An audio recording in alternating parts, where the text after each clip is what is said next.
The sun shone brightly over downtown Atlanta, reflecting off the marble facade of the Fulton County Courthouse. But inside, darkness loomed heavy. Courtroom 402 was packed. Reporters, families, curious spectators, all gathered to witness the trial of Elijah and Maya Carter. The couple sat side by side, their faces betraying no fear, though their hands were clasped tightly beneath the defense table. Their composure spoke volumes, contrasting starkly with the tense whispers and shifting glances from the crowd. At the elevated bench, Judge Richard Bennett scanned the room, his cold, gray eyes fixing upon the Carters with disdainful amusement. A veteran of the court, Bennett was known for his harsh sentences and theatrical displays, often humiliating defendants he deemed unworthy. Today, his target was obvious. Case number 2024-317, the clerk announced. State of Georgia versus Elijah Carter and Maya Carter. Prosecutor Michael Graves rose from his seat confidently, adjusting his silk tie as he approached the jury, painting a picture of menace and deceit. Ladies and gentlemen of the jury, today you will hear about two individuals who betrayed trust, assaulted innocence, and threatened the security of our community. Graves paused dramatically, his voice dripping with disdain as he pointed at Elijah and Maya. The defendants, Elijah and Maya Carter, stand accused of theft, assault, and espionage against Mr. Vincent Marino, a respected businessman whose generosity supports countless charities in this city.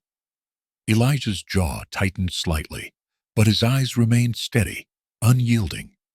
Maya's gaze held the calm intensity of someone who'd faced far worse enemies than an arrogant district attorney.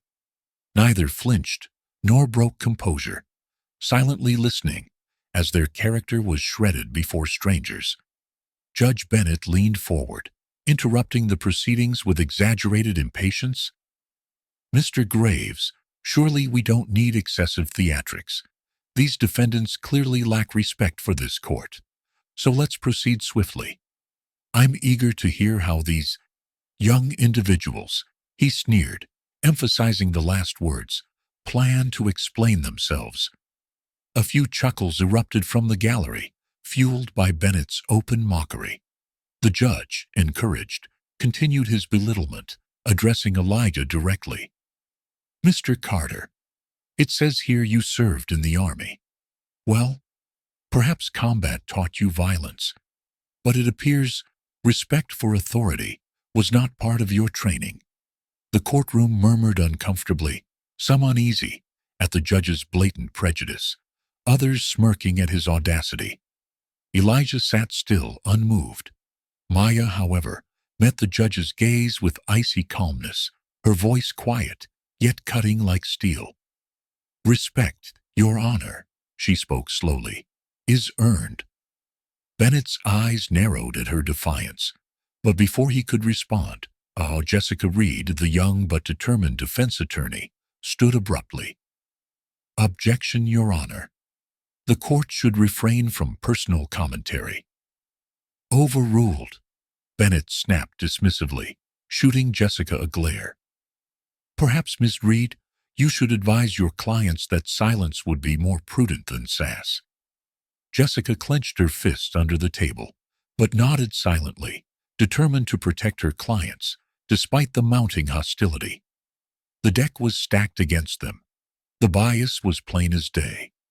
Yet, the Carters remained undaunted, their quiet dignity challenging every word hurled their way.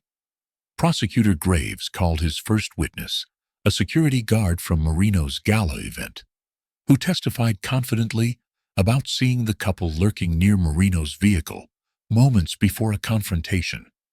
The witness's words painted the Carters as aggressive instigators, yet his eyes darted nervously toward Marino, seated smugly behind Graves. Throughout the testimony, Judge Bennett's interruptions grew more frequent, openly ridiculing the Carters whenever possible. "Mr. Carter," he mocked openly, Do you have trouble understanding basic courtroom etiquette? Or should I speak slower? The crowd chuckled again, encouraged by Bennett's cruelty, but Elijah merely exhaled slowly, meeting Maya's eyes in silent agreement. They'd faced mockery before, never in a court of law, but on battlefields and behind enemy lines.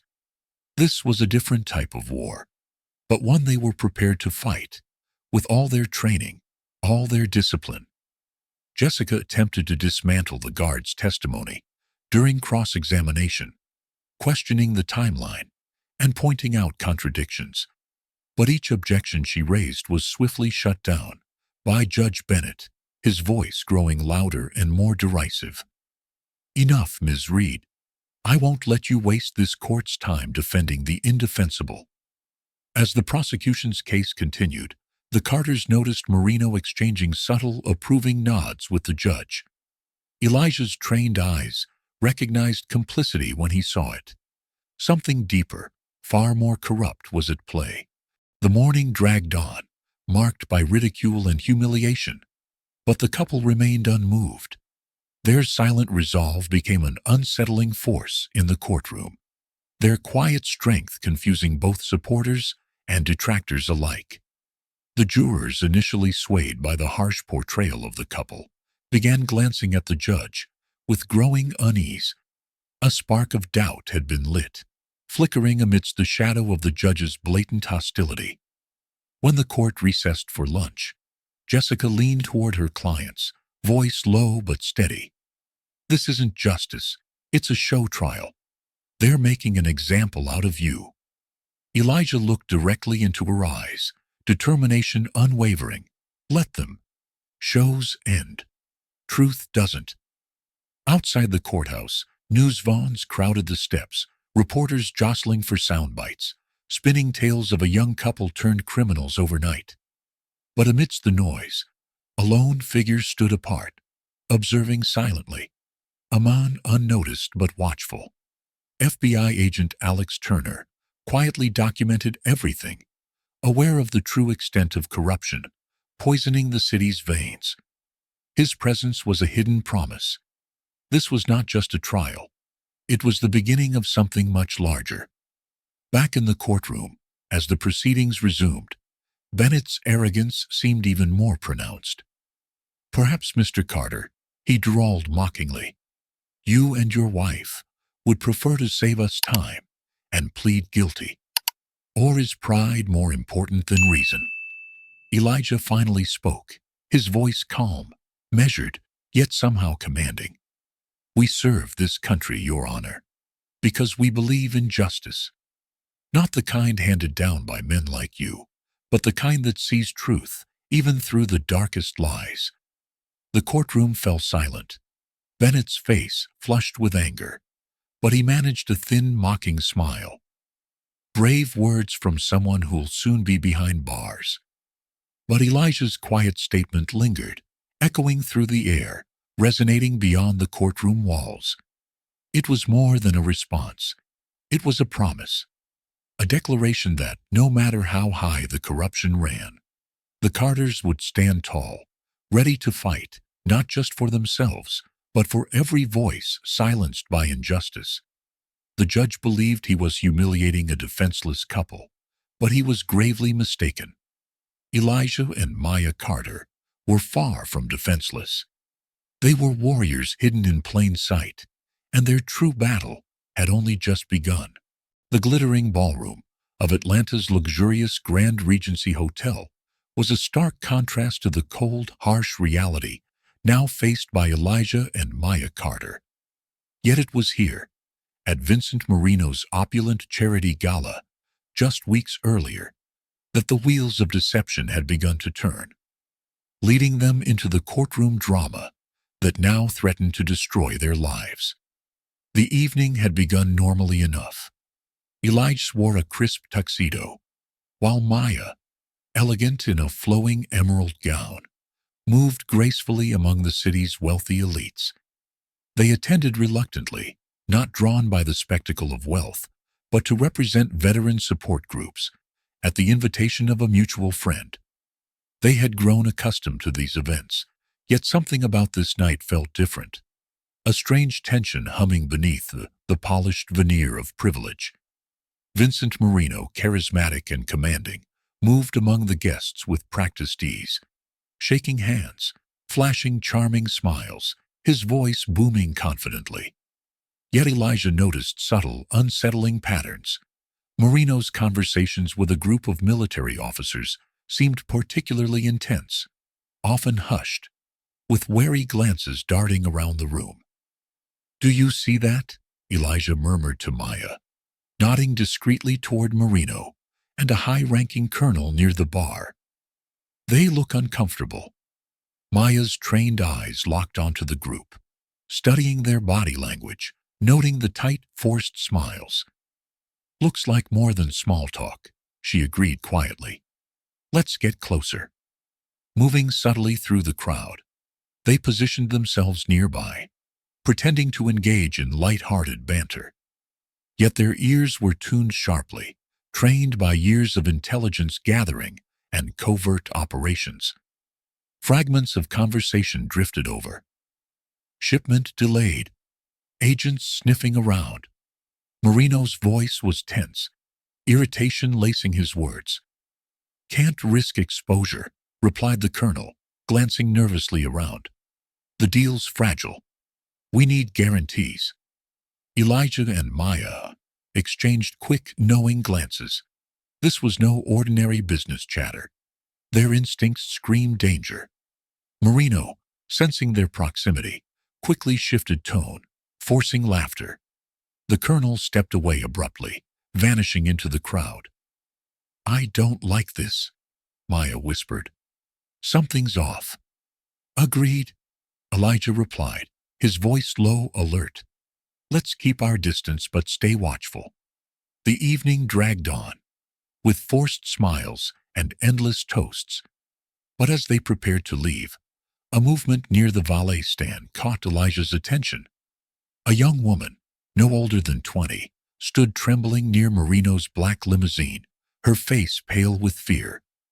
Marino, looming threateningly over her, grabbed her wrist roughly. "Didn't I warn you?" Marino growled, his voice barely audible but fierce. "You speak a word about what you saw, and I'll ruin your family." Maya tensed immediately. "Elijah," she said urgently, "we can't ignore this." "Let's approach cautiously," he replied, knowing intervention might be dangerous, yet morally imperative. They moved swiftly, quietly, placing themselves between Marino and the frightened girl. Marino's eyes narrowed dangerously, anger flashing across his face.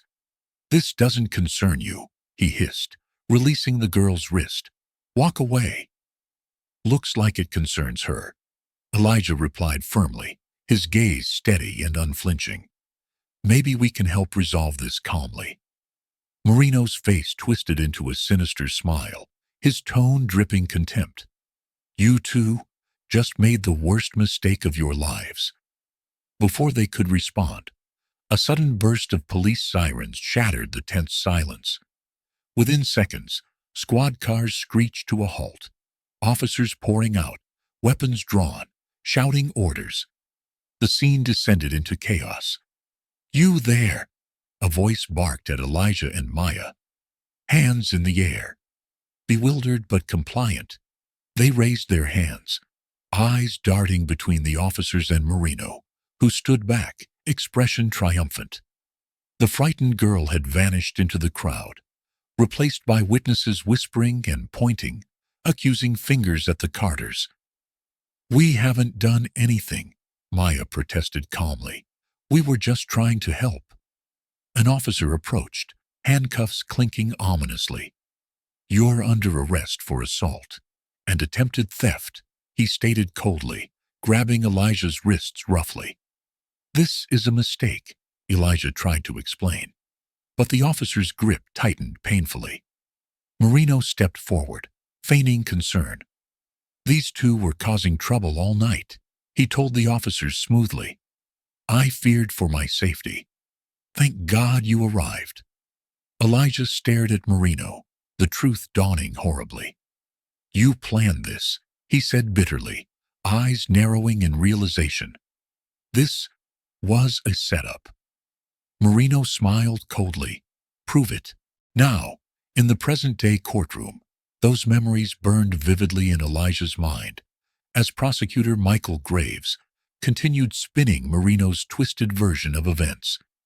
Each lie grated against Elijah's sense of honor, yet he forced himself to remain composed, silently replaying the gala in his mind, searching for clues, connections, anything to untangle Marino's web of deceit. Beside him, Maya sat quietly, her mind racing similarly, analyzing details from that night. They both knew Marino was deeply entrenched in dangerous activities, but now, sitting accused, their task was daunting, proving innocence against powerful men who controlled the narrative. As Graves wrapped up his portrayal of them as violent troublemakers, Judge Bennett interjected again, eyes narrowing maliciously. "Tell me, Mr. Carter, do military men often find themselves at the center of scandals, or are you particularly adept at attracting trouble?" Elijah met the judge's gaze calmly, refusing to show anger. "Military men are trained to protect the innocent," he responded evenly. "That's exactly what we try to do." Bennett snorted dismissively, his tone mocking. "Then perhaps your training wasn't as effective as you claim." The courtroom buzzed again, whispers and uneasy shifting. Even some jurors appeared uncomfortable with Bennett's openly hostile behavior. Jessica Reed stood once more, her voice firm. "Objection, Your Honor. The court is engaging in personal attacks." Bennett waved her off disdainfully. "Overruled. Proceed, Mr. Graves." Jessica's frustration simmered visibly, but she pressed forward, determined. During her cross-examination of Marino's witnesses, she exposed minor inconsistencies, subtly planting doubt. Yet each objection she raised was swiftly shut down, leaving her with limited leverage. During a brief recess, Jessica whispered urgently to her clients, frustration evident. "They've altered evidence, brought false witnesses, they're playing dirty." Elijah, calm despite the storm, nodded understandingly. "Then we must change our tactics. We need proof of the setup." Maya, alert and composed, spoke decisively. "We need to find that girl. She knows the truth." Jessica nodded thoughtfully. "If she's alive, she's probably terrified." Maya's eyes hardened with determination. "Then we have to protect her, like we couldn't that night." The recess ended abruptly, Judge Bennett impatiently signaling for proceedings to resume. Marino sat in the front row, his smug confidence unwavering. Yet beneath that veneer, Elijah saw the cracks, a slight twitch, a quick glance around, signs of unease. Marino was powerful but vulnerable, and the Carters knew better than anyone how to exploit vulnerability. As the prosecution called another witness, this time a fabricated account of the Carters threatening Marino earlier that evening, Maya leaned closer to Elijah, her voice barely audible. "This isn't just Marino. The cops arrived too fast. Someone in law enforcement is involved." Elijah nodded grimly. "Which means it's bigger than we thought." Their gaze shifted discreetly to Sheriff Tom Bennett, standing near the door, watching proceedings with calculated interest. The familial resemblance to Judge Bennett was unmistakable. Both men shared the same icy arrogance. Connections began forming in Elijah's mind, suspicions weaving a sinister tapestry of corruption. Elijah whispered back to Maya, his voice steady with resolve. "We've been framed for a reason. Marino isn't the head of the snake. He's just one part. We need to expose them all." Maya's response was calm yet fierce. "Then let's fight them like we were trained. Strategically, ruthlessly." They turned their focus back to the courtroom, the atmosphere charged, stakes escalating rapidly. Each lie told, each act of mockery from the judge, only fueled their determination. Their military training had prepared them for battles of endurance and intelligence. Marino and his conspirators had underestimated their resolve. As the day drew to a close, Elijah and Maya exchanged a silent, meaningful glance. They had faced enemies before, terrorists, warlords, corrupt regimes, but never had they faced enemies hiding behind masks of justice in a system built to protect men like Marino and Bennett. Yet this was a fight they couldn't walk away from. The courtroom adjourned, the crowd dispersing noisily. Elijah rose slowly, standing tall, his voice low but resolute, as he spoke quietly to Maya. "They think they've trapped us, but they're wrong." Maya smiled subtly, her eyes glinting with quiet confidence. "They don't realize they've just made themselves our next mission." And that, Elijah knew, was their enemy's greatest mistake. Air, heavy with anticipation and fear. Elijah and Maya Carter returned to their seats, maintaining the composed facade expected of disciplined soldiers. Yet, beneath their calm exteriors, a storm of calculated anger brewed, sharpened by the injustice that continued to unfold before their eyes. Judge Richard Bennett sat on the bench, casting a disdainful glance over the room. His expression was smug, eyes glinting with a sinister blend of arrogance and entitlement. He was accustomed to power, absolute and unquestioned. This trial, a mere charade orchestrated to serve interests far darker than any present understood, was simply a stage upon which Bennett flaunted his superiority. He relished humiliating those beneath him, but today he seemed particularly eager to belittle the Carters publicly. The prosecution's witness stand now held Vincent Marino himself. His presence was commanding, the perfect image of a victimized pillar of society. But Elijah and Maya saw beyond his polished exterior, detecting the subtle twitches and nervous glances that betrayed his discomfort. Marino's lies had begun to fray at the edges, yet Bennett's clear bias shielded him from scrutiny. District Attorney Michael Graves approached Marino, a practiced smile on his lips. "Mr. Marino, please describe your interactions with the defendants on the night in question." Marino straightened his tie, feigning reluctance. "I first noticed Mr. and Mrs. Carter acting suspiciously at my charity event. They kept watching me, lurking near my conversations. It made me uneasy." Elijah's fists tightened discreetly under the table. Marino's lies dripped with rehearsed sincerity.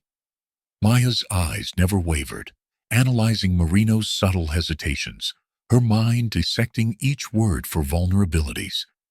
Graves continued, "Can you describe what happened in the parking lot?" Marino feigned distress, voice trembling dramatically. "They attacked me without provocation. Mr. Carter grabbed my arm. Mrs. Carter screamed threats. If the police hadn't arrived, I fear I would have been harmed." A murmur spread through the courtroom. Marino's performance was flawless, but as Jessica Reed, the Carters' steadfast attorney, rose to cross-examine, Judge Bennett's gaze darkened ominously, his tone dripping contempt. "Ms. Reed, I hope you intend to keep your questions respectful. Mr. Marino has endured enough." Jessica steadied herself, maintaining a professional demeanor. "Of course, Your Honor." She turned to Marino, voice clear and assertive. "Mr. Marino, you claim my clients threatened you. Yet no physical evidence supports that. Can you explain why?" Marino hesitated momentarily, eyes flickering nervously. "It was chaotic. I don't know why there's no evidence. Perhaps your clients are skilled at covering their tracks." Jessica pressed further. "Interesting theory, considering the security footage submitted by the prosecution seems altered." Tell me, Mr. Marino, do you have direct access to the venue's security system? Judge Bennett interjected sharply, eyes narrowing. Ms. Reed, this line of questioning is irrelevant. Move on. Jessica met Bennett's gaze defiantly. Your Honor, it's entirely relevant if evidence was manipulated. Bennett's voice rose threateningly. I've made my ruling. Next question. The jury shifted uncomfortably, sensing the judge's overt hostility. Jessica complied, shifting tactics. Mr. Marino, you mentioned Mr. and Mrs. Carter were suspiciously close to conversations you had with military personnel. Can you share what these discussions involved? Marino's eyes narrowed defensively. It was private business. Jessica smiled knowingly. Private business. At a charity gala, attended by military personnel. Interesting. Bennett cut in again, voice laden with sarcasm. Ms. Reed, please refrain from speculation. Jessica turned to Bennett, frustration rising visibly. I'm merely establishing context, Your Honor. Bennett sneered.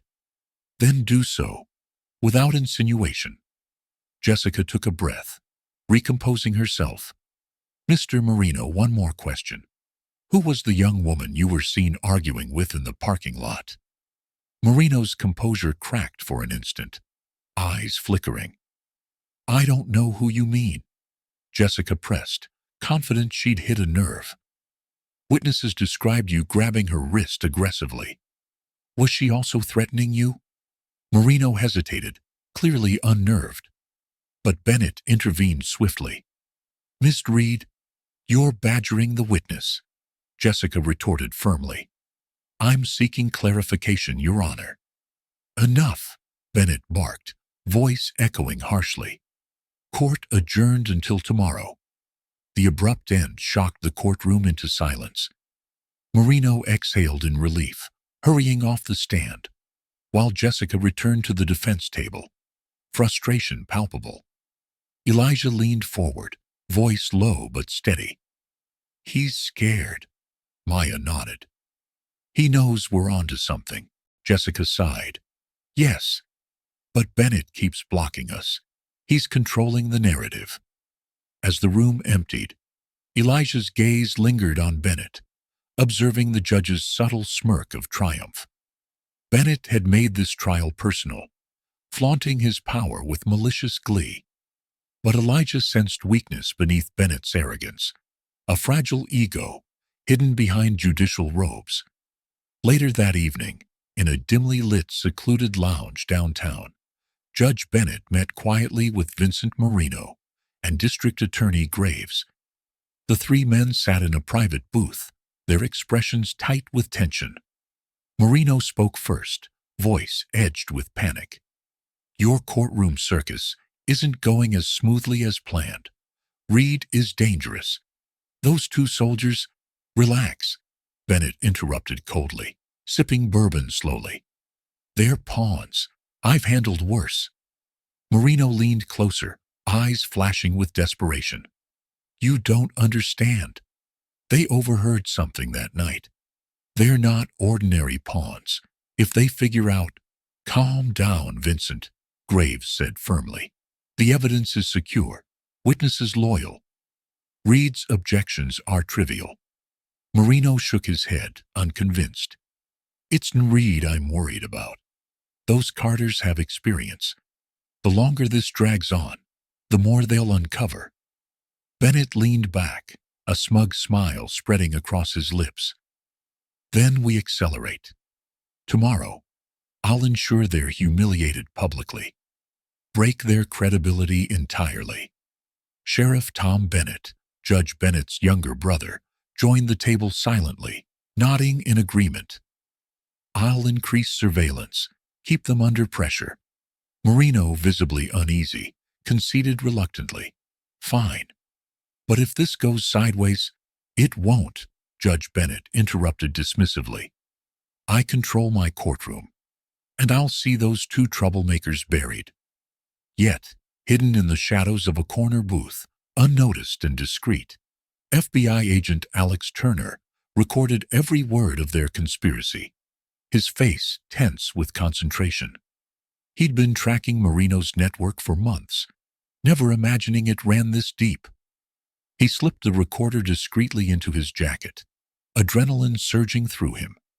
The Carters weren't alone in this fight, though they didn't yet know it. Back in their modest hotel room, Elijah and Maya pored over notes from the day's proceedings, dissecting every word, gesture, and reaction meticulously. They spoke quietly, strategizing like commanders, plotting a counteroffensive. "Bennett and Marino are nervous," Maya observed calmly, eyes sharp with determination. "Marino, especially." Reed's questioning hit a nerve. Elijah agreed, voice firm and resolute. "The judge's bias is our advantage.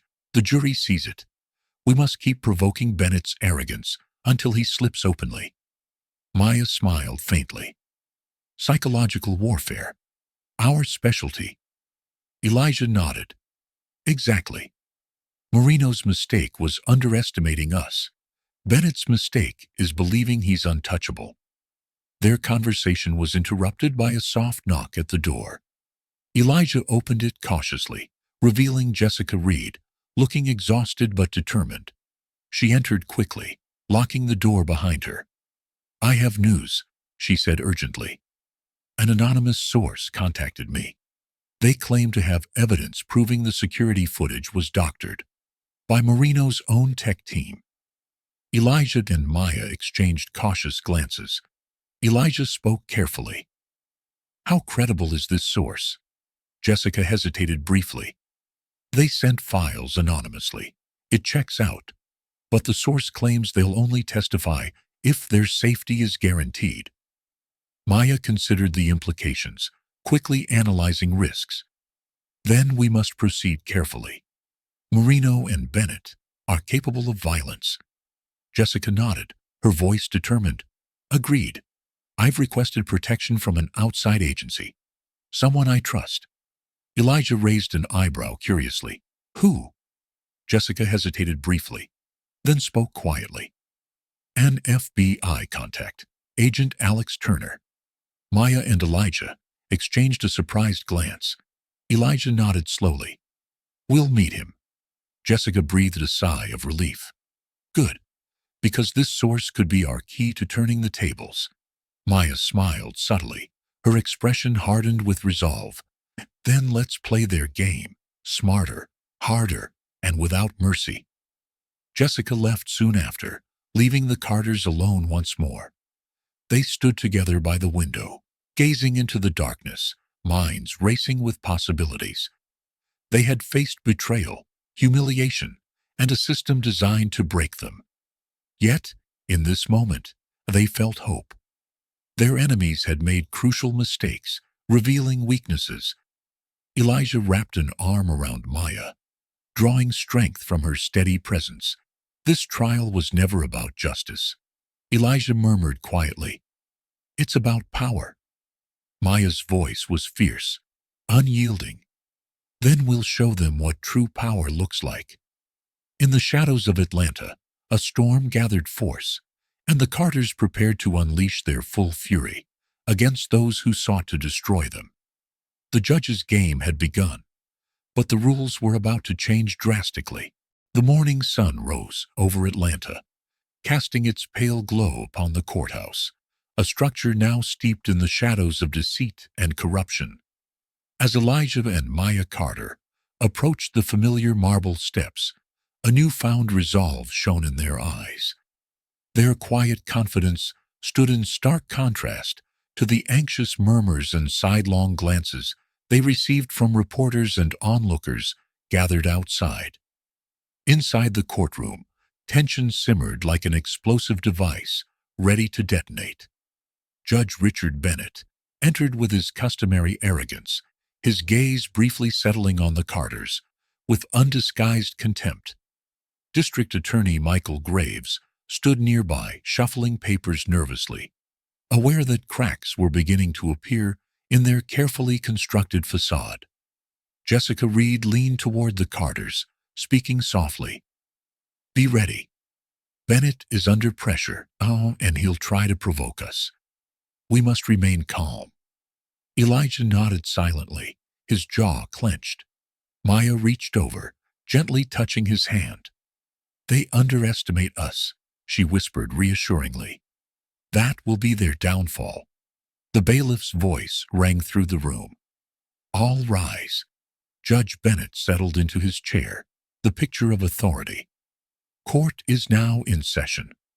Graves rose to his feet, addressing the court confidently.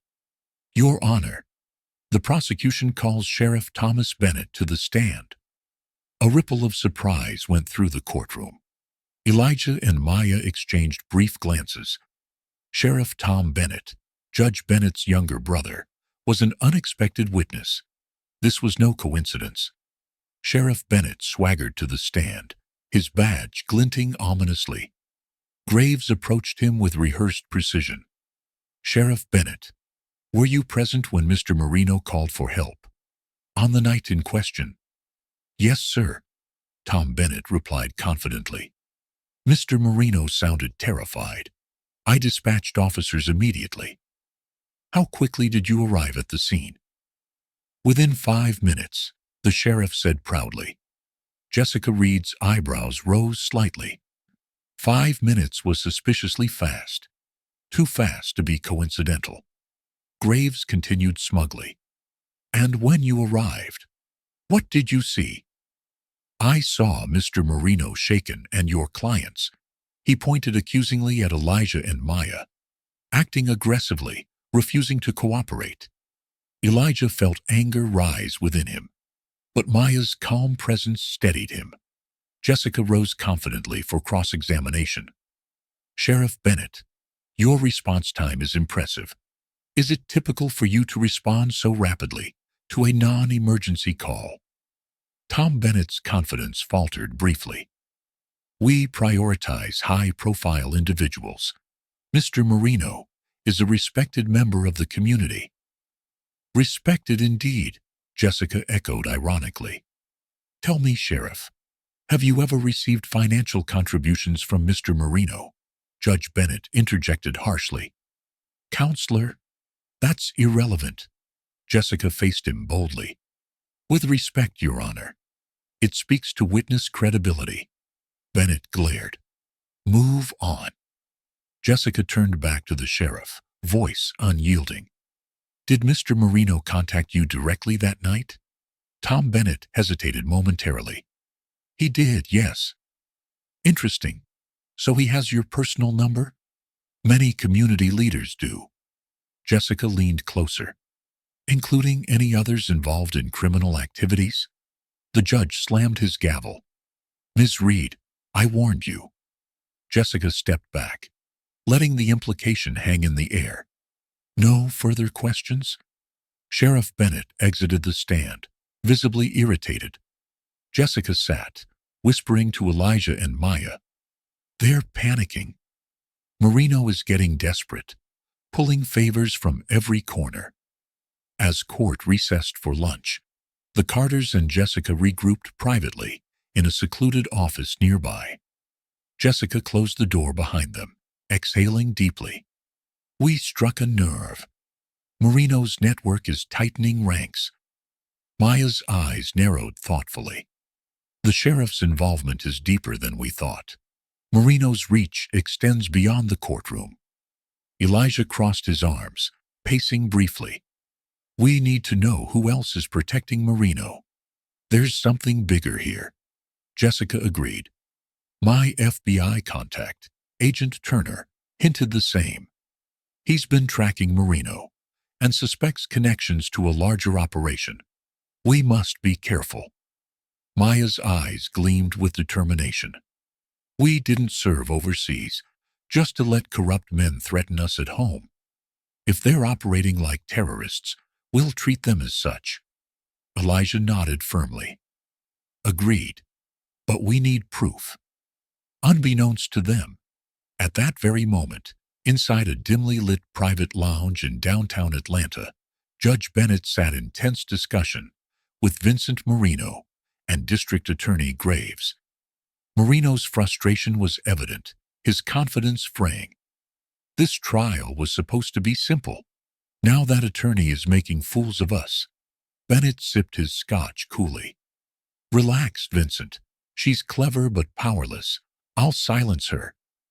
Graves interjected anxiously. That FBI agent, Turner, he's been sniffing around. If he gets involved, we're finished. Marino glared at Graves. Turner's a problem. We should have dealt with him months ago. Bennett sneered dismissively. He's irrelevant. The Carters are our main obstacle. Once we break them, Reed and Turner will back off. Marino shook his head, frustrated. You underestimate them. They're military-trained operatives. The longer this drags out, the more dangerous they become. Bennett leaned forward menacingly. I control my courtroom. They have no power here. Trust me. Tomorrow I'll make them regret stepping foot in my city. Marino stood abruptly, voice edged with fear. You'd better. If my network falls, you'll go down with me. Remember who financed your elections? Graves watched nervously as Marino stormed out. Bennett's fists clenched in anger. Graves hesitated. He's right. Those two are too calm. It's unsettling. Bennett's eyes darkened dangerously. Then break them. Call in favors, plant evidence. I don't care. Destroy their credibility. I've tried, Graves stammered. They're disciplined, well-trained. Bennett's lips curled into a cruel smile. Then, we hit them where they're vulnerable. Family. Friends. Use your imagination. Graves nodded hesitantly. And if Turner intervenes? Bennett's eyes narrowed coldly. If Turner becomes a problem, he'll meet with an unfortunate accident. Understood? Graves swallowed hard, nodding. Understood. Neither man noticed the subtle figure in the shadows, silently capturing every word. FBI agent Alex Turner recorded their conversation, his jaw clenched tightly. Marino's network was more extensive than he'd suspected. The judge and DA were deeply compromised. Turner slipped away unseen, determined to protect the Carters, who had unknowingly become critical allies in his mission to dismantle Marino's empire. Evening fell quietly over Atlanta.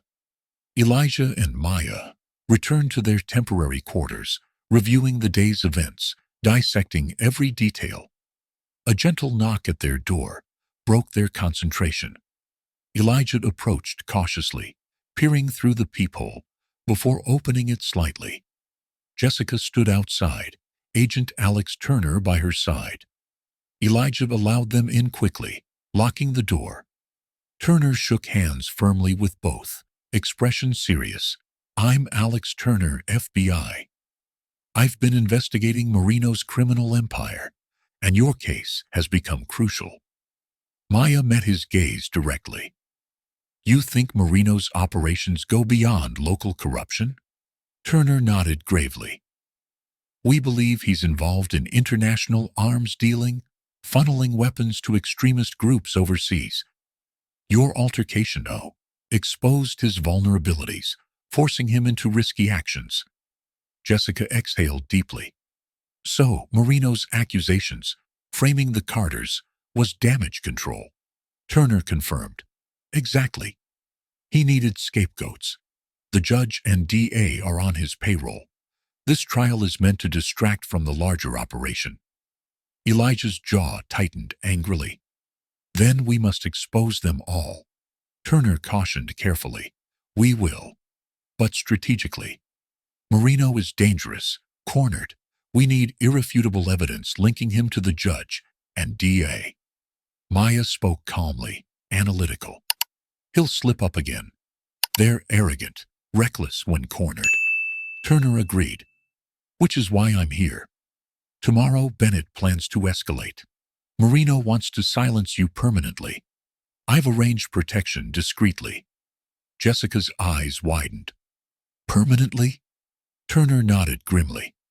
Yes, but we'll let them try. Their desperation will lead to mistakes we can exploit. Maya smiled subtly, a warrior's calm. They think we're easy targets. Good. Their arrogance blinds them. Elijah met Turner's eyes steadily. We trust you, but know this. If they threaten our lives, or those we love, we'll defend ourselves. Turner nodded respectfully. Understood. Jessica took a deep breath, resolve strengthening. Then tomorrow, we fight back with everything help. Turner smiled faintly. Yes, and we'll win. That night, as Elijah and Maya sat quietly, hands intertwined, they reflected on the strange turn of events. They'd faced combat, terrorism, and danger overseas, only to encounter similar threats at home. But this battle was different. It wasn't about territory or ideology.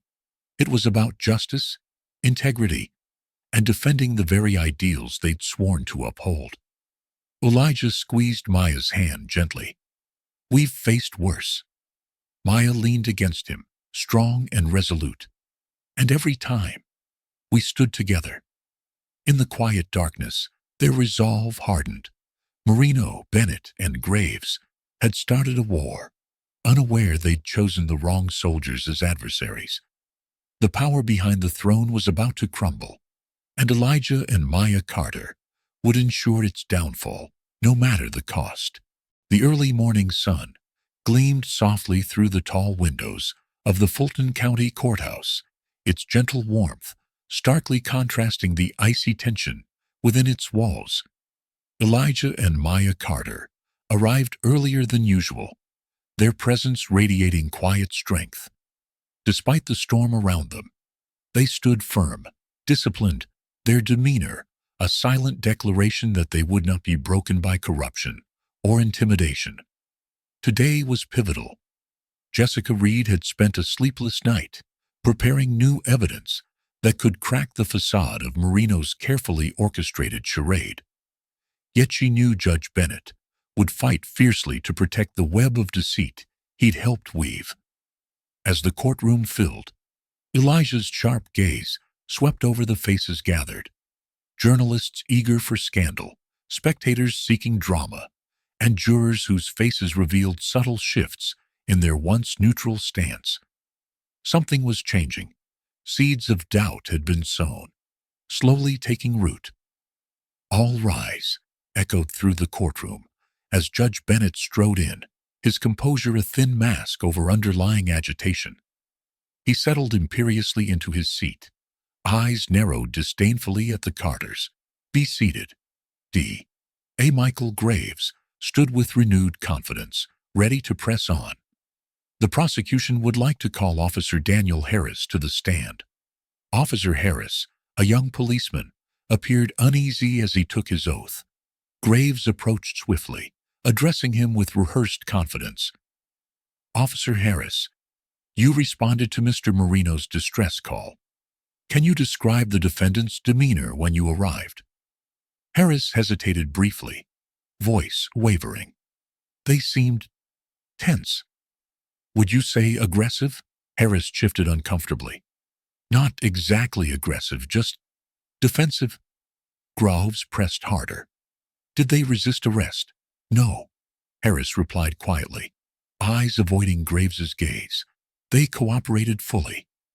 Graves frowned subtly. No further questions. Jessica stood gracefully, moving toward Harris with a gentle, reassuring presence. Officer Harris, thank you for your honesty. You mentioned the Carters were defensive. Understandable given the circumstances, correct? Yes, ma'am, Harris admitted softly. Jessica continued gently. Tell me, Officer, did you find anything suspicious on the defendants? No, Harris said firmly. No stolen items, no weapons, nothing. Murmurs spread throughout the courtroom. Such, Jessica raised her voice slightly. And what about Mr. Marino? Did you question him about the young woman the Carters were trying to help? Graves jumped up. Objection. Irrelevant. Jessica turned sharply. It speaks directly to motive and credibility, Your Honor. Judge Bennett glared icily. Sustained. Jessica pressed on, undeterred. Officer Harris, you arrested the Carters based solely on Marino's claims. Harris swallowed hard. Yes, Mr. Marino insisted they attacked him. But you saw no evidence of assault? No, ma'am. Jessica allowed the silence to linger. Thank you, Officer Harris. Your honesty is appreciated. Harris left the stand quickly, visibly relieved. Elijah glanced at Maya, noting a faint smile on her lips. It was subtle, but doubt was spreading. Graves appeared frustrated, sensing cracks in his narrative. Jessica seized the moment boldly.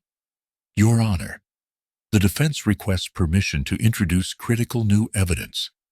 Bennett's brow furrowed suspiciously. What evidence? Financial records linking Mr. Marino to questionable activities, specifically suspicious transactions to overseas entities. Bennett slammed his gavel. Denied. These claims are unrelated to this case. Jessica didn't flinch. Your Honor, these documents establish motive. Marino is silencing anyone who questions his activities. Bennett leaned forward menacingly. Counselor, approach the bench. Jessica approached calmly. Bennett lowered his voice sharply. I won't tolerate attempts to tarnish a respected community member. Understand? Jessica's eyes met his fearlessly. Respectfully, Your Honor, I serve justice, not powerful interests. Bennett's voice hardened. Watch yourself. She returned to her seat, unshaken. Elijah whispered quietly, You rattled him. Jessica nodded subtly. They're panicking. We just need a little more pressure. As court recessed, murmurs filled the room. Outside, journalists buzzed excitedly. Did you hear? The Carters had nothing on them. Why did Marino accuse them? Doubt spread, slowly but surely. Meanwhile, in a quiet corner cafe near the courthouse, Agent Alex Turner met discreetly with Jessica. He handed her a flash drive. This contains anonymous tips we've sent to trusted media outlets. Marino's name will soon dominate headlines. Jessica accepted it, eyes determined. They'll fight back aggressively. Turner nodded gravely. We expect that, but it means they'll make mistakes. Marino can't afford scrutiny, especially regarding international transactions linked to arms deals.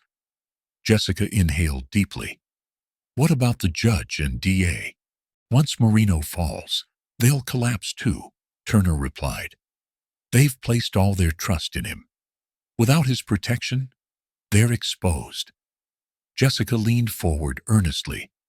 But how do we ensure the Carters' safety? Marino's desperate. Turner smiled faintly. They're more than capable of handling threats, but I'll monitor closely. They're critical to dismantling Marino's network. Jessica nodded gratefully. Thank you. Elsewhere, Marino paced frantically in his luxurious mansion, his composure shattered. That officer's testimony damaged us, he growled at Graves over the phone. How could you let this happen? Graves stammered nervously. The cop got cold feet. The media's sniffing around now. Judge Bennett's gag orders aren't working. Marino's voice grew dark. Then we silenced them. Permanently. Graves hesitated fearfully. Vincent, that's dangerous. Too risky. Marino hissed angrily. This entire operation is risky. The Carters are trained operatives, Graves. They're undermining everything. If they're not stopped, we'll all fall. Graves swallowed hard.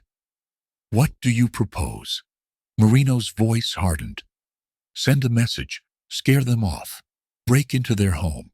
No casualties yet. Just enough to show we're serious. Groves nodded weakly. I'll arrange it. That night, Elijah and Maya were home, reviewing the day's developments, confident but wary. Elijah paused suddenly, sensing something amiss. Maya looked up sharply, her military instincts alert. "You feel it too?" she whispered. Elijah nodded, signaling silence. They moved silently, taking positions. Moments later, footsteps sounded softly outside. The door's lock clicked. Intruders entered, stealthily moving inside. Elijah and Maya waited patiently, silent shadows in the dark. 3 masked men entered the living room cautiously, guns drawn. Maya and Elijah exchanged a glance, nodding. Simultaneously, they sprang into action, precise and swift. Maya disabled one intruder instantly, disarming him with fluid precision. Elijah subdued another effortlessly, knocking the gun away and pinning him down. The third intruder aimed wildly, panicked. "Don't move!" he shouted desperately. Maya stood calmly facing him. "You don't want to do this." The intruder's hand trembled. They just said to scare you." Elijah stepped forward. "Who sent you?" "I can't say," the intruder stammered. "They'll kill me." Maya spoke firmly. "You're caught. Help yourself. Who hired you?" The man hesitated, finally blurting out, "Marino's people." It was just supposed to be a message. Elijah nodded grimly. Message received. Police arrived quickly after Elijah's call, arresting the intruders. As they left, Maya and Elijah exchanged knowing glances. "Marino's losing control," Elijah said quietly. Maya nodded resolutely. "They're scared. They made a mistake, revealing weakness." Elijah smiled faintly. "Tomorrow we use that fear." News of the break-in spread rapidly, shaking public opinion further. Marino, enraged, cursed violently, as his attempt to intimidate had backfired spectacularly. Judge Bennett paced angrily in his chambers, aware that control was slipping away. Meanwhile, the Carters stood tall, more resolute than ever. The attempted intimidation had only strengthened their resolve. They wouldn't be silenced. Public sentiment shifted, doubt spreading like wildfire, igniting questions about Marino's true intentions and Bennett's obvious bias. Jessica Reed felt renewed strength. The Carters had survived threats, exposed lies, and now public trust was fracturing Marino's shield. It was time to strike harder. That night, as Elijah and Maya sat quietly together, Maya looked into her husband's eyes, determination glowing fiercely. "They wanted to break us, but they're breaking instead." Elijah nodded firmly. "This fight is just beginning. But now, they fear us." Maya smiled confidently. "And fear will unravel them."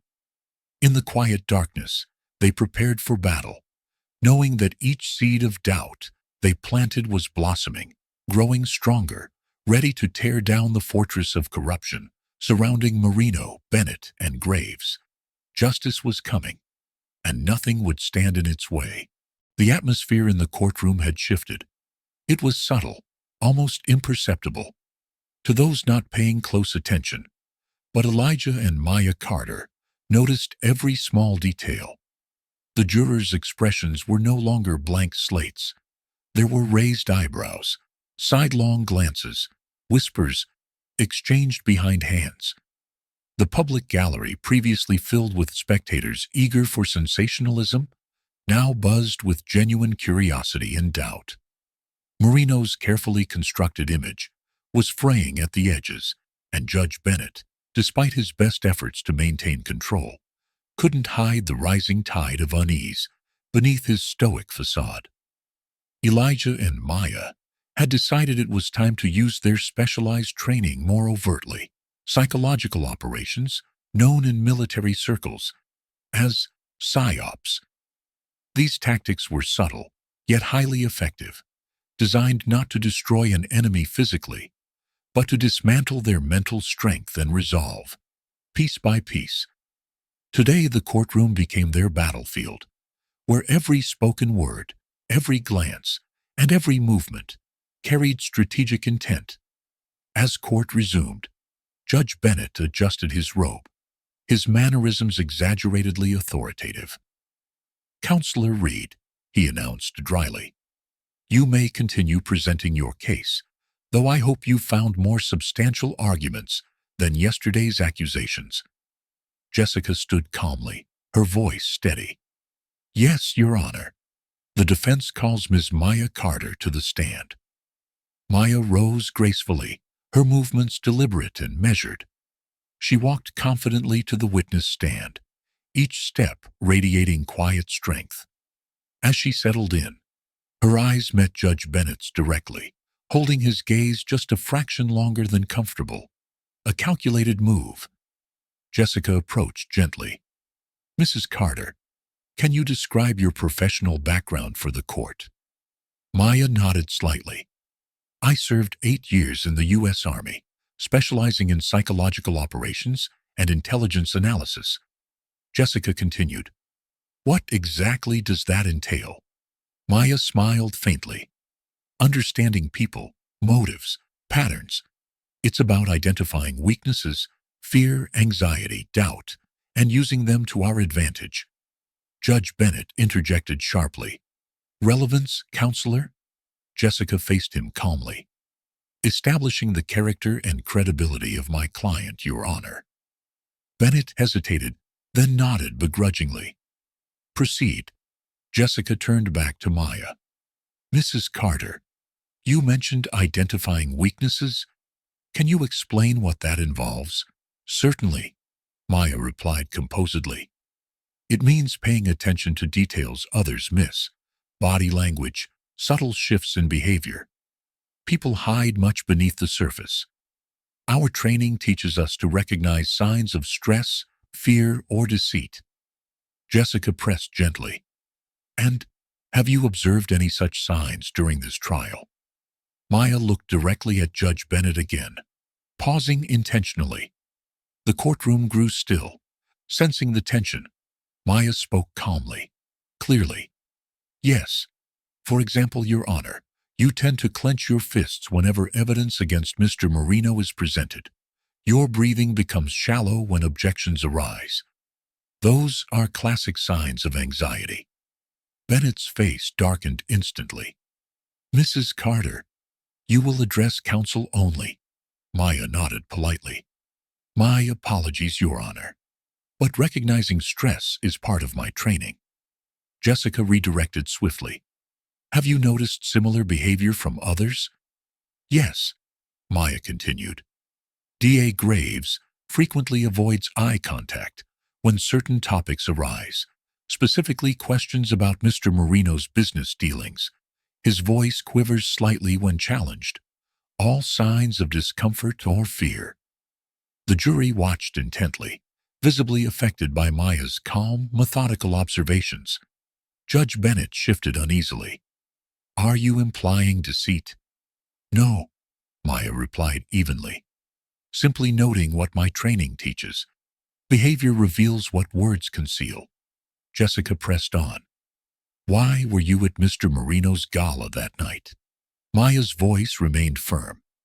"We attended representing veteran support groups. Elijah and I served together. Our goal was fundraising for veterans' mental health initiatives." "And did you suspect anything suspicious before the incident?" Maya paused deliberately. "Yes.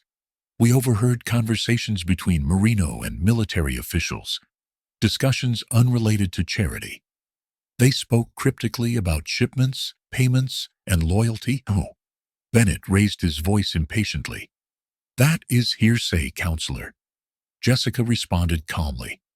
"I'm asking for my client's direct experience." Bennett hesitated, aware jurors watched intently. "Proceed, but carefully." Jessica nodded. "Did you confront Marino?" "We approached cautiously," Maya explained. "But before we could speak, we saw him threatening a distressed young woman. Our instincts kicked in. We intervened to protect her." "And then?" Maya's voice sharpened slightly. "Marino became aggressive. Within minutes, police arrived. It felt prearranged." The jurors exchanged looks, visibly troubled. Maya had planted a potent seed. Premeditation. Graves jumped up hastily. Objection. Speculation. Bennett agreed instantly. Sustained. Jury. Disregard. Yet Maya knew words couldn't be truly disregarded. Doubt lingered. Jessica continued. Mrs. Carter, why would Marino want you silenced? Maya replied firmly. Because we saw things he didn't want exposed. He knows our backgrounds, our training. He fears exposure. Jessica paused dramatically. And do you fear him? Maya leaned forward slightly, voice firm and clear. Number fear is his weapon, not ours. A collective murmur echoed softly. Bennett banged his gavel angrily. Order! Jessica turned calmly. No further questions, Your Honor. D.O. Graves stood hastily. Mrs. Carter, you mentioned psychological tactics. Aren't you employing those right now? Maya smiled gently. I'm simply answering truthfully. Graves pressed angrily. Yet, you openly admit manipulating people's emotions? No, Maya corrected softly. Understanding emotions isn't manipulation. It's insight. Graves snapped irritably. But you're trained to exploit weakness? Maya responded steadily. We're trained to identify threats, protect innocent lives. Our enemies were terrorists and insurgents, not civilians. We don't exploit. We defend. Graves hesitated, sensing he'd erred. Maya had calmly deflected, turning his aggression into sympathy. Jurors watched intently. Maya continued gently.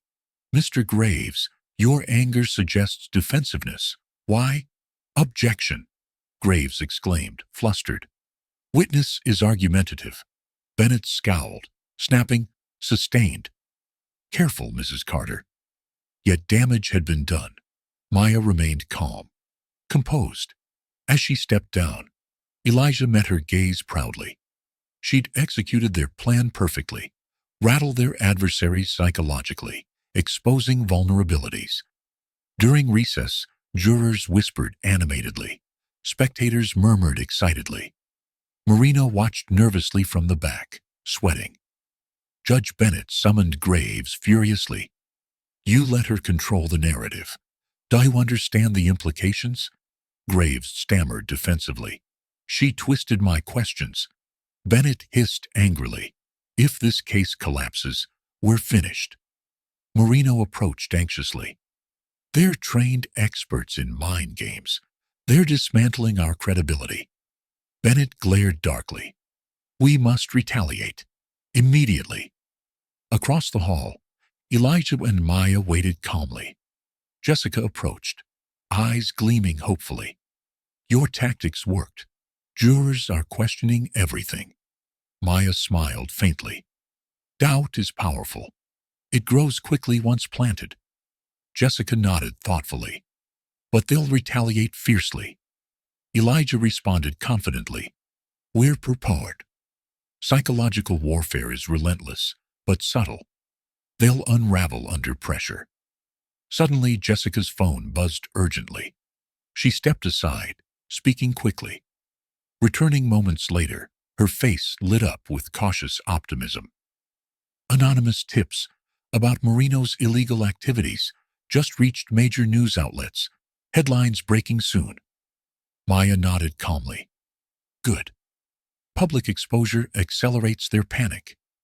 Elijah looked steadily at Jessica. But stay alert. Desperation makes them dangerous. Jessica agreed firmly. I know. But you've shaken their confidence. That's invaluable. As court resumed, whispers of Marino's scandal spread swiftly through the crowd. Reporters eagerly checked phones, eyes widening in shock. Marino, glancing nervously around, recognized the shift. Judge Bennett banged his gavel fiercely, sensing control slipping rapidly. Order! Silence! Yet silence was impossible. Murmurs grew louder. Curiosity ignited. Elijah and Maya sat composed, knowing they'd just delivered a critical strike, a masterstroke of psychological operations. The enemy's foundation was cracking visibly. Doubt now ruled the courtroom, growing stronger, unstoppable. Marino, Bennett, and Graves were trapped, struggling helplessly against rising tides of suspicion and fear. Elijah leaned close to Maya, whispering quietly, "Their masks are slipping." Maya responded resolutely, "And beneath them lies fear." Elijah smiled faintly. "Exactly. Fear is contagious." Maya's eyes flashed determinedly. "And we're just getting started." The battle had shifted decisively. Elijah and Maya Carter were warriors trained to destabilize powerful enemies, not by force, but by dismantling their greatest strength, the illusion of control. Today, they'd stripped that illusion away. The war was far from over, but now victory felt closer, just within reach. Inside the federal building downtown, FBI agent Alex Turner had spent the morning poring over surveillance files, hidden microphones, and months of intricate intelligence gathering. Shadows cast by window blinds fell sharply across his desk as he listened again to the covertly recorded conversation between Judge Richard Bennett, District Attorney Michael Graves, and Vincent Marino. The words dripped with corruption, betrayal, and contempt for justice. Turner clenched his fists, anger simmering beneath his typically calm exterior. This wasn't just another case. This was a moral imperative. As a seasoned agent specializing in public corruption cases, he had witnessed abuses of power countless times. But never had it felt this egregious, nor victims as compelling as Elijah and Maya Carter. Two decorated soldiers targeted simply because they'd chosen to intervene against powerful men. Turner understood the stakes. Marino was more than a philanthropist turned criminal. He was a crucial cog in a deeper, darker machine. Judge Bennett and D.A. Graves had been on the FBI's radar for years, but Marino's brazen behavior and arrogance had finally created cracks in their facade. Now, Turner had the leverage he needed. But first, he needed allies, people brave enough to stand against this powerful web of influence. He lifted his phone, dialing quickly. "Jessica Reed," he began, as soon as she picked up, his voice firm and urgent. "This is Agent Alex Turner, FBI. I need to speak with you privately. It's about your clients, Elijah and Maya Carter." Jessica hesitated briefly, startled. "FBI? How do I know this isn't a trick?" Turner's voice hardened. "Because you've been fighting against stacked odds, and it's about time you got some real backup. Meet me tonight at Centennial Park. Come alone." Jessica hesitated again, but sensed sincerity in his voice. She agreed cautiously, ending the call with a surge of cautious hope. Nightfall came swiftly. The park illuminated softly under scattered streetlights. Jessica arrived promptly, nerves taut. Turner waited, his trench coat casting a long shadow under the moonlight. She approached slowly, wary but determined. "Agent Turner?" she asked softly. He nodded, stepping closer. "Thank you for coming. You're brave. This goes deeper than you realize." Jessica squared her shoulders, meeting his eyes directly. "I know it's deep. Marino's money, Judge Bennett's corruption. It's like fighting shadows. But I believe in Elijah and Maya." Turner nodded firmly. "So do I. And now, we're going to help them win." Jessica's eyes widened in surprise. "How?" "They've blocked every piece of evidence I present. Bennett is practically Marino's puppet." Turner produced a small, encrypted USB drive, holding it out solemnly. "This contains classified recordings implicating Marino, Bennett, and Graves. But it's sensitive. You can't reveal it publicly yet. It's part of a larger operation. The FBI has been tracking Marino's arms deals and illegal financing for months." Jessica took the drive carefully, heart racing. "Why not arrest them now?" "Because they're cautious. Turner explained calmly. We need to let them believe they're still in control. Push them into mistakes. Your clients, Elijah and Maya, are critical. They understand psychological warfare. Let them lure Marino and Bennett deeper. Make them feel secure enough to slip up. That's when we strike. Jessica nodded slowly, realization dawning. So, you want them to keep fighting. Keep Marino thinking he's winning until you have enough to dismantle the whole network. Exactly, Turner confirmed, a glint in his eyes. Your clients are impressive. Use their strengths. Jessica hesitated, concern evident. But they'll be in danger. Turner nodded grimly. Yes, Marino will escalate, but we'll have surveillance on them constantly. Tell them they're not alone. They're now working with the FBI. This ends with justice. Jessica exhaled slowly, determination hardening. All right. They'll agree. They're soldiers. They understand sacrifice. But you'd better be sure, Agent Turner. They're trusting us with their lives. Turner's expression turned solemn. I know. And we won't let them down. Back at their home, Elijah and Maya listened intently as Jessica recounted her conversation with Agent Turner, the USB drive placed securely between them. Elijah's face remained stoic, Maya contemplative. So, Elijah spoke steadily. The FBI has been watching Marino all along. Jessica nodded, her voice urgent. Yes, Marino's operation is extensive. Arms trafficking, money laundering, political bribes. Judge Bennett and D.A. Graves have been under surveillance too. You two are now part of a much bigger battle. Turner believes you can push Marino into a mistake. Force them to show their hand. Maya exchanged a resolute glance with Elijah. This is what we do, Jessica. Psychological operations aren't just mind games. They're about creating conditions that force the enemy to defeat themselves. Marino and Bennett think they're invincible. If we play this right, they'll expose themselves. Elijah added confidently. But we need to be strategic. They'll expect us to fold. Instead, we'll show subtle resistance, enough to make them nervous, but controlled enough to give them a false sense of superiority. Jessica nodded eagerly. Exactly what Turner suggested. And this drive, it could shatter their credibility. But we can't reveal it prematurely. Maya smiled faintly. Understood. Sometimes the strongest weapon is the one you never fire. Jessica leaned forward, concern flickering. But be careful. Marino will retaliate fiercely.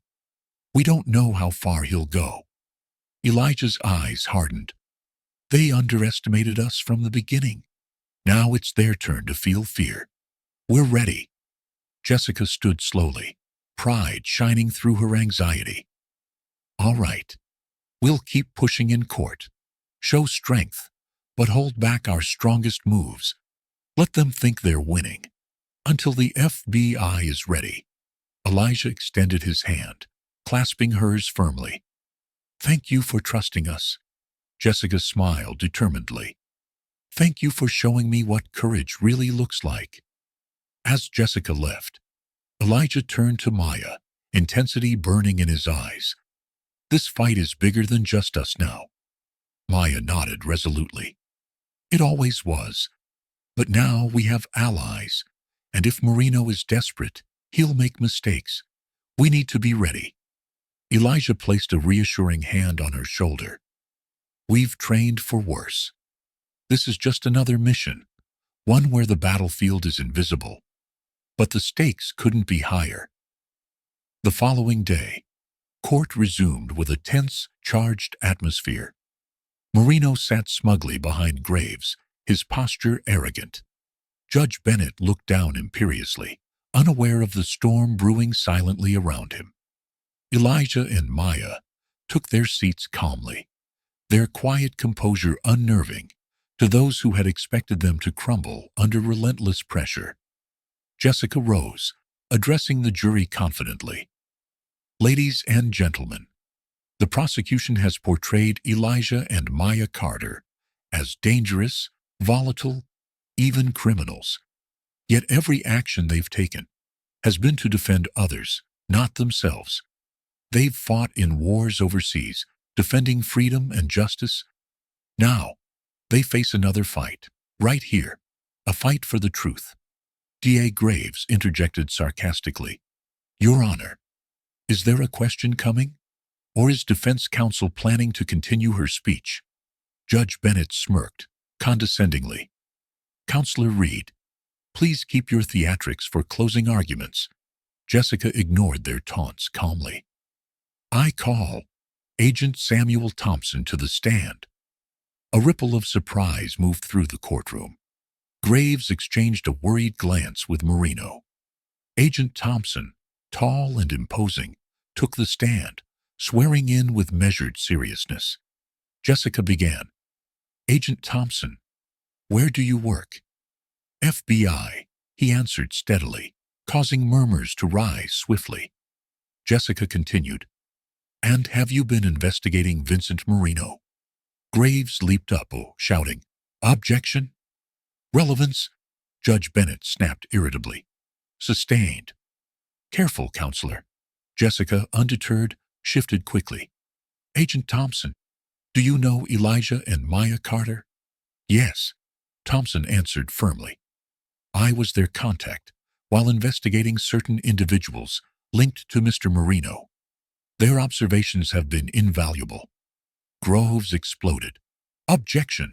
Hearsay! Irrelevant! Bennett banged his gavel angrily.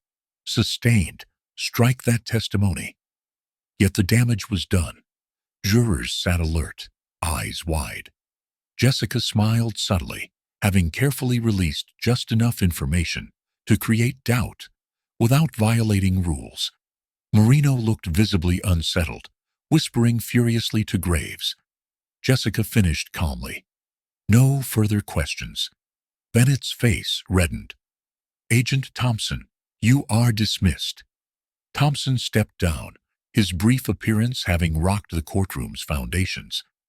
The jurors, already skeptical, now exchanged knowing glances, suspicion deepening.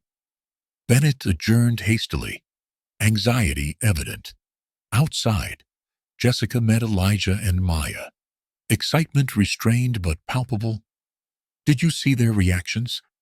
Elijah nodded seriously. Marino's facade cracked. They're rattled. Maya agreed confidently. That's what we need. Uncertainty? They'll scramble, exposing themselves. Jessica nodded, smiling proudly. Exactly what Turner wanted.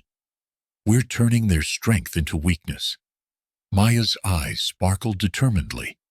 Then let's keep pushing. They think they're hunters. It's time they learned they're the prey. Elijah's face turned steely. And when they realize it, we'll be ready. Their arrogance blinded them. Now, we exploit it. Jessica exhaled deeply, her faith unwavering. Then, let's prepare. This is just the beginning. The tables are finally turning. In the courthouse shadows, Agent Turner watched silently, knowing their plan had begun flawlessly. Elijah and Maya had turned Marino's game back on him, revealing his hidden fears. Soon saw the house of cards Marino built would collapse spectacularly, taking Bennett and Graves down with it. They had underestimated the wrong soldiers, and now they would pay the price. Late that night, under the dim glow of a single desk lamp, Elijah and Maya Carter stood over a detailed map of Atlanta spread across their dining room table.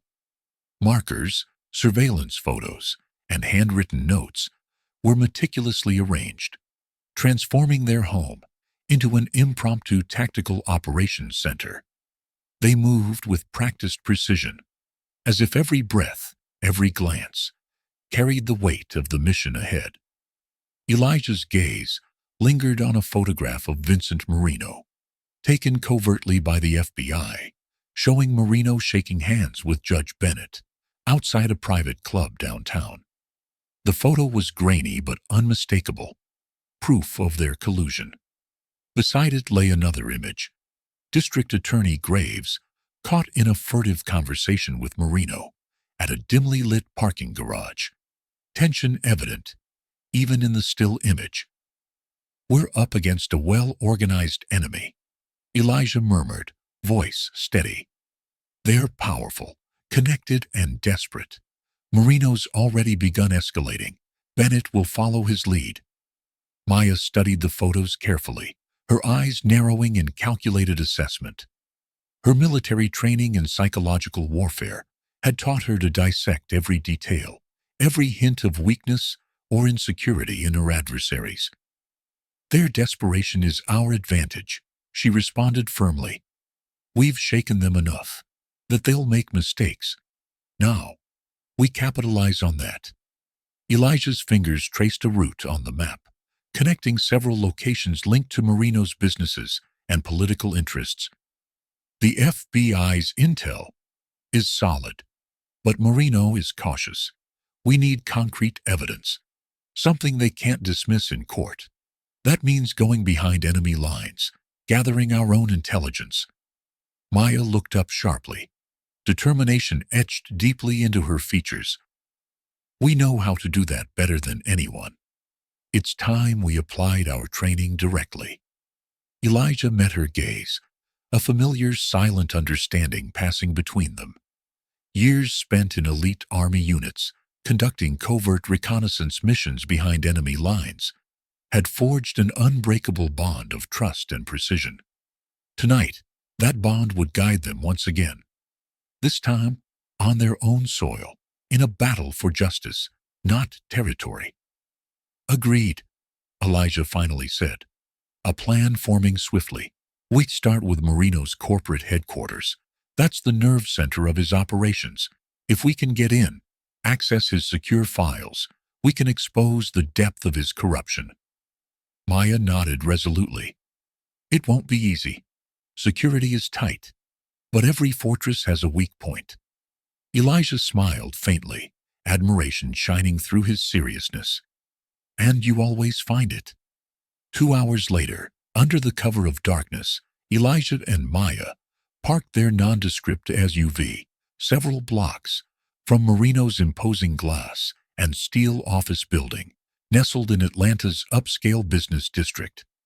Dressed in dark, tactical clothing that blended seamlessly into the night, they moved silently, using shadows and corners expertly, invisible to passers-by. "Security patrol shifts every 20 minutes, Maya whispered into her small radio earpiece as they crouched behind a low wall. She had already memorized their patterns from earlier FBI surveillance reports. "We have a 5-minute window between rotations." Elijah nodded, his breathing calm, controlled. "Understood. Ready when you are." As the guards disappeared around the building's opposite corner, Elijah and Maya moved swiftly, crossing the deserted street silently. Reaching the side entrance, Elijah pulled out specialized lock-picking tools, deftly disabling the electronic keypad. Within moments, the door clicked softly open, revealing a dimly lit hallway inside. "Clear," Elijah whispered as they slipped inside, moving rapidly to a service elevator, tucked discreetly behind the main foyer. Maya quickly scanned for surveillance cameras, disabling a single hallway camera expertly with a laser pointer, creating temporary interference that would appear as a brief technical glitch to any watching security monitors. The elevator ascended silently to Marino's executive floor. When the doors opened, they stepped out cautiously, hearts beating steadily, adrenaline sharpened by years of military discipline. Marino's office loomed ahead, the corridor deserted and silent, bathed in eerie, low-level security lighting.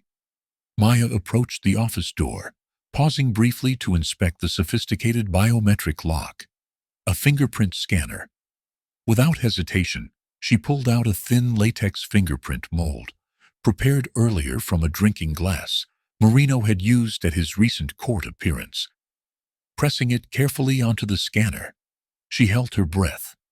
A tense moment passed before the door clicked open softly, granting them entry. Inside Marino's lavish office, moonlight streamed through tall floor-to-ceiling windows, illuminating opulent furniture, expensive artwork, and shelves lined with awards celebrating his philanthropy. A sickening display of hypocrisy. Let's move quickly," Elijah murmured, moving to Marino's large desk, pulling out a concealed device that, when attached to Marino's computer, quickly bypassed encryption, copying data rapidly onto a small, secure USB drive. Maya, meanwhile, methodically searched file cabinets, finding hidden ledgers and confidential documents detailing offshore accounts, questionable military contracts, and suspicious donations to local political figures, including Judge Bennett and D.A. Graves. "Elijah," Maya whispered, voice tight with urgency, holding up a thick folder. "I think I found something big. This details massive arms shipments disguised as humanitarian aid." Elijah's eyes narrowed sharply, a fierce sense of triumph rising. "Marino's been arming militias overseas under the guise of charity. This will destroy his credibility entirely." Suddenly, a faint noise echoed from the hallway outside, a soft, ominous footstep. Elijah and Maya exchanged a quick, silent glance, instantly transitioning into combat readiness. Someone else was here. They quickly concealed themselves, Maya slipping behind heavy drapes, Elijah hidden behind a large bookcase. Seconds later, the door opened silently. Two men dressed in dark suits and wearing earpieces stepped cautiously inside. They moved with a professional precision. Elijah recognized immediately private security, likely former military. One whispered into his earpiece, "No sign of intrusion so far. We'll sweep the office and confirm." Maya's heart pounded steadily, her breathing controlled, nearly imperceptible. Elijah signaled her silently from across the room, with a hand gesture used frequently in their army operations. "Wait." The security men moved slowly, inspecting the desk, the cabinets, and finally the drapes. As one approached, Maya tensed, ready to strike swiftly and silently if needed. The man reached out, hand inches from her hiding place, when his partner called suddenly from the other side of the office. "Found something strange on Marino's computer. Looks like it's been accessed remotely." The guard turned away, abruptly, heading toward the desk. Elijah seized the opportunity, emerging from behind the bookcase, moving silently and delivering a swift, precise strike to the back of the nearest guard's neck, rendering him instantly unconscious. Maya stepped from behind the drapes, swiftly closing the distance to the second guard, who spun around just in time to see her approaching. Before he could react, she disarmed him expertly, executing a rapid chokehold that incapacitated him in seconds. Breathing steadily, Elijah secured both men with zip ties, leaving them gagged but unharmed. They exchanged a grim, determined glance. They needed to move fast. "Grab everything we've found, and let's get out," Elijah said urgently, pocketing the copied data. Within moments, they had gathered all incriminating documents, slipping out of the office quickly, leaving no visible trace of their intrusion. They retraced their steps silently, exiting the building moments before the next security patrol passed by. Returning to their SUV undetected, they drove away swiftly, their hearts racing with the thrill of a mission executed flawlessly. Back home, safe within the confines of their makeshift command center, Elijah and Maya examined their newfound evidence carefully. Each document, every byte of data, confirmed their suspicions and revealed the sheer magnitude of Marino's corruption. Marino was not merely a businessman involved in petty crime. He was an international arms dealer, profiting from human suffering, supported by complicit political allies who protected him at all costs. Maya exhaled slowly, a mix of relief and righteous anger in her eyes. We've got him. This evidence is undeniable. Elijah nodded seriously, holding up the USB drive, knowing its contents could change everything. We've seen enough corruption overseas to recognize the worst kind. Marino's no different, just more protected. Maya's eyes flashed fiercely. Not anymore. We've exposed their weakest point, their arrogance. Now, we dismantle their entire operation from within. Elijah placed a reassuring hand on her shoulder. We'll turn this evidence over to Agent Turner and Jessica tomorrow. But first we'll need copies. We can't risk losing it. Maya smiled faintly, a sense of satisfaction finally breaking through. Agreed. After tonight, Marino and his network will never underestimate us again. Elijah met her gaze, pride and determination shining fiercely. And by the time they realize how badly they've miscalculated, it'll be too late. Maya nodded resolutely, feeling a renewed sense of purpose. They thought they could crush us easily, but now we've gone behind their lines, gathered proof, and turned their greatest strength into a liability. Elijah squeezed her shoulder gently, voice filled with conviction. And now, it's time to bring their entire corrupt empire down. Piece by piece, the night felt charged with victory. They knew their war was far from over, but tonight marked a crucial turning point. No longer merely defendants in a courtroom. They were now warriors behind enemy lines, poised to deliver a decisive, crippling blow. The enemy had misjudged them terribly, and now they would pay the ultimate price. The tension in Judge Richard Bennett's courtroom had become palpable, the charged atmosphere thickening with every passing day of the high-profile trial. What began as a spectacle intended to shame Elijah and Maya Carter was slowly transforming into an unpredictable battlefield, with the Carters subtly dismantling the foundation of Vincent Marino's carefully orchestrated conspiracy. Today promised no relief from that pressure. If anything, it seemed poised to explode. Maya sat quietly beside Elijah, her eyes calmly scanning the room, reading the invisible cues of fear and confusion now emerging in the eyes of those who once mocked and underestimated them. She knew the power of psychological warfare, having employed it countless times in dangerous military operations overseas. Here, though, the stakes were even higher. The battlefield was public perception, truth, and the integrity of the justice system itself. District Attorney Michael Graves appeared noticeably tense as he rose to address the court. His once assured demeanor had begun to fray at the edges, a subtle but undeniable sign that Marino's plan was slipping. Graves cleared his throat loudly, eyeing the jury with forced confidence. Your Honor, the prosecution would like to call its next witness, Thomas Fields. The doors opened, and a slender, nervous man entered. Fields took the stand, shifting anxiously in his seat. Graves approached with a rehearsed ease. Mr. Fields, please tell the court about the night you encountered Mr. and Mrs. Carter outside Mr. Marino's charity gala. Fields swallowed hard, glancing furtively at Marino, seated smugly in the gallery, before responding. I saw them threatening Mr. Marino. They seemed aggressive. Mr. Carter grabbed Marino's arm, and Mrs. Carter, she had something sharp in her hand. Jessica Reed, the Carters' determined defense attorney, stood up swiftly. Objection, Your Honor. The witness is speculating. Judge Bennett's response was sharp, almost hostile. Overruled. Continue, Mr. Fields. Elijah exchanged a quiet glance with Maya. Their faces betrayed no emotion, but internally they recognized the familiar tactic of falsified witnesses and coached testimonies. The battle was escalating.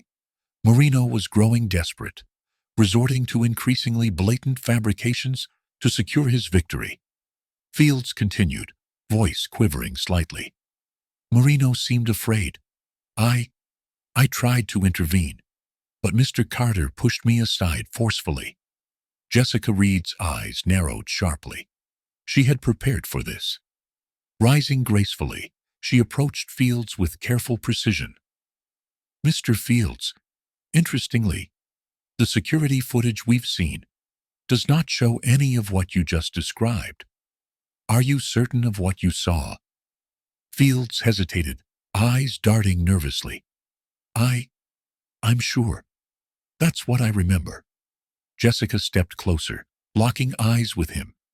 Then how do you explain that, in earlier police statements, you made no mention of Mrs. Carter holding anything sharp? In fact, you stated explicitly that you did not see her holding any weapon at all. Fields' face paled noticeably. I don't recall that statement. Jessica turned calmly toward the jury, her voice firm, cutting through the tension. Your Honor, I would like to present Exhibit 17B, the original police transcript of Mr. Fields' statement. Judge Bennett's eyes flickered with unease.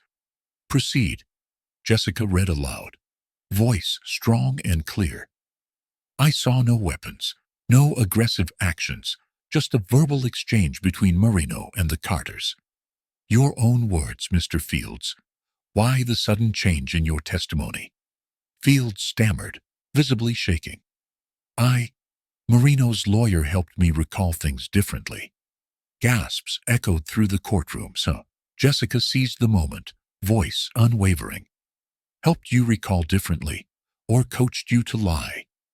Objection, Graves snapped. The defense is leading the witness. Withdrawn, Jessica responded coolly, her point already made. She returned to her seat, leaving a shattered witness and an unsettled jury. Elijah looked at Maya, a quiet triumph passing between them. They had anticipated Marino's tactics, but witnessing the unraveling in real time was deeply satisfying. Their methodical gathering of evidence behind enemy lines was paying off, creating doubt that Marino's lies could not contain. But Marino wasn't finished. Groves stood abruptly, calling his next witness. The prosecution calls Heather Watts. Heather Watts, a young woman with uncertain eyes, took the stand, her voice barely audible, as she recounted an emotional tale of being attacked by Maya Carter outside Marino's gala. She pushed me, threatened me, said I knew too much. Maya's eyes sharpened. She leaned subtly toward Elijah, whispering, We've never seen this woman before. Marino's desperation is escalating. Elijah nodded faintly. They're overplaying their hand. Jessica approached Watts carefully. Ms. Watts, how long have you been employed by Vincent Marino's corporation? Watts shifted uneasily. About 6 months. Jessica continued calmly. Were you aware that Vincent Marino is under FBI investigation for illegal arms trafficking? Groves erupted angrily. Objection. Relevance. Jessica countered immediately. Your Honor, this speaks directly to witness credibility and potential bias. Judge Bennett hesitated briefly, tension deepening. Overruled. Answer the question. Ms. Watts grew visibly distressed. I wasn't aware. I just know Marino told me to testify today. Or I'd lose my job. The courtroom erupted again. Judge Bennett banged his gavel furiously, shouting for order.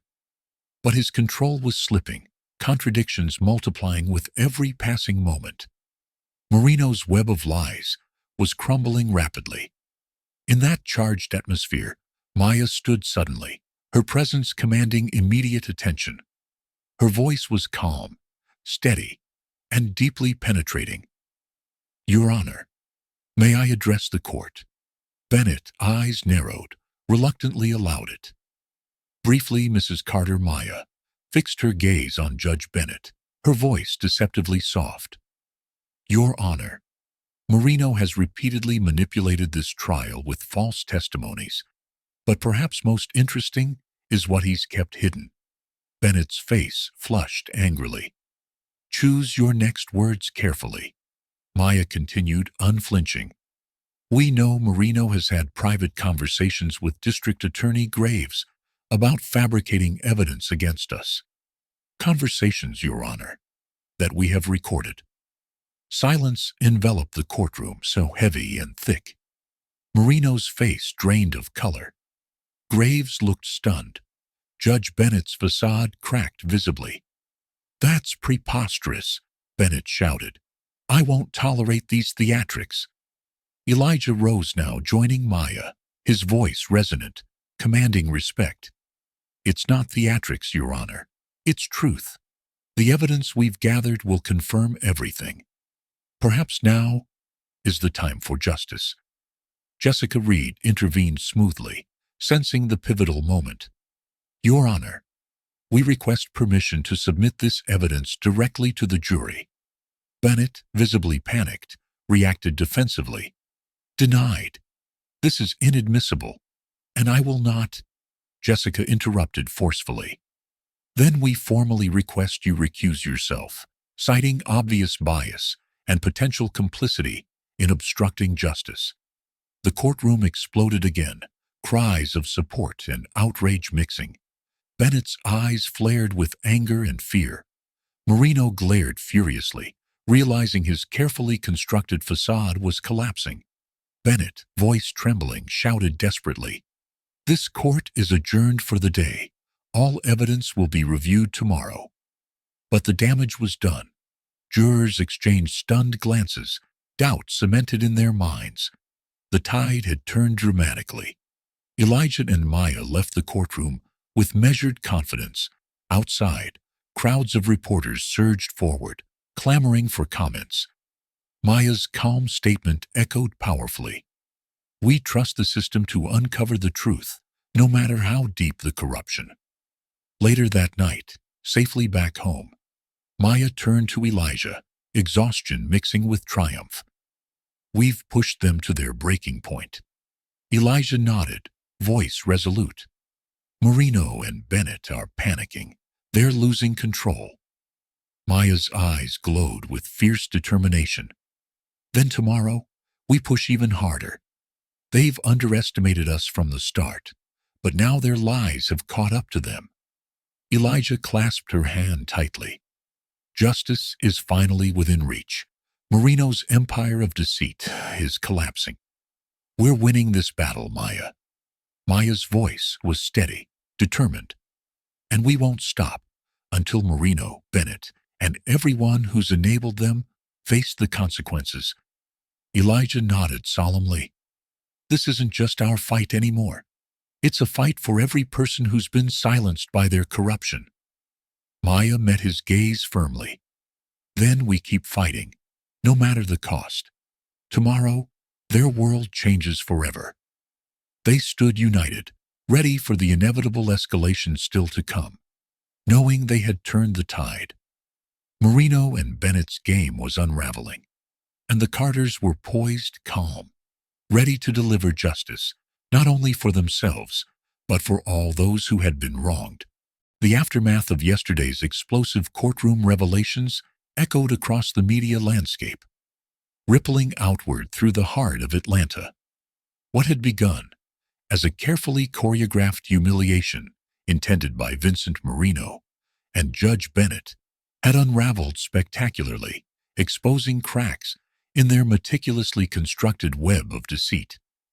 The pressure was now mounting, shifting dramatically from Elijah and Maya Carter onto the corrupt forces desperate to silence them. Yet, even amidst their apparent victories, Elijah and Maya knew that cornered predators were the most dangerous. Marino's public facade was fracturing, his empire trembling. And now, the couple could sense a chilling desperation emanating from their adversaries. Late that evening, as darkness blanketed their suburban Atlanta home, Maya paced restlessly, feeling a soldier's instinctive unease. Years of elite military training had taught her to recognize danger before it materialized. And tonight, Her instincts were screaming. She stopped suddenly, staring intently out the window, into the stillness outside. "Elijah," she called softly, her voice edged with caution. "Do you feel that?" Elijah rose silently, his movements deliberate, sharp eyes scanning the darkness. "We're being watched," he murmured calmly. It wasn't a guess. It was a certainty born from the darkest missions overseas. He knew the signs: the unnatural quiet, the shifting shadows, the prickling sensation of unseen eyes upon them. Maya moved toward a concealed compartment behind the bookshelf, swiftly retrieving 2 handguns. The weapons felt cold, familiar, reassuring. They shared a silent, intense look. No words were needed. They communicated in gestures, subtle movements, a language honed from countless missions behind enemy lines. Suddenly, a faint metallic scraping noise echoed from the back door. Maya motioned to Elijah, and they moved like shadows, positioning themselves strategically. They watched silently as the door handle slowly turned, intruders skillfully picking the lock with practiced precision. The door swung open noiselessly, revealing 3 masked figures, heavily built and moving with military-like efficiency. They carried no guns, clearly instructed to intimidate rather than kill. Marino wanted to send a message, not create martyrs. Their goal was fear, submission, a fatal miscalculation. Elijah whispered almost inaudibly, "Professional mercenaries." "Marino's getting desperate."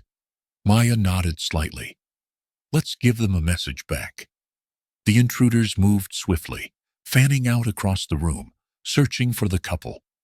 Suddenly, Elijah and Maya burst into action, coordinated, silent, and lethal. Elijah took the first intruder down instantly with a powerful chokehold, pulling him silently into the shadows. Maya dispatched the second, with a swift, precise kick to the chest, knocking the man off balance before disabling him swiftly with a well-placed strike to his neck. The third intruder spun, eyes wide with shock behind his mask, clearly unprepared for such skillful resistance.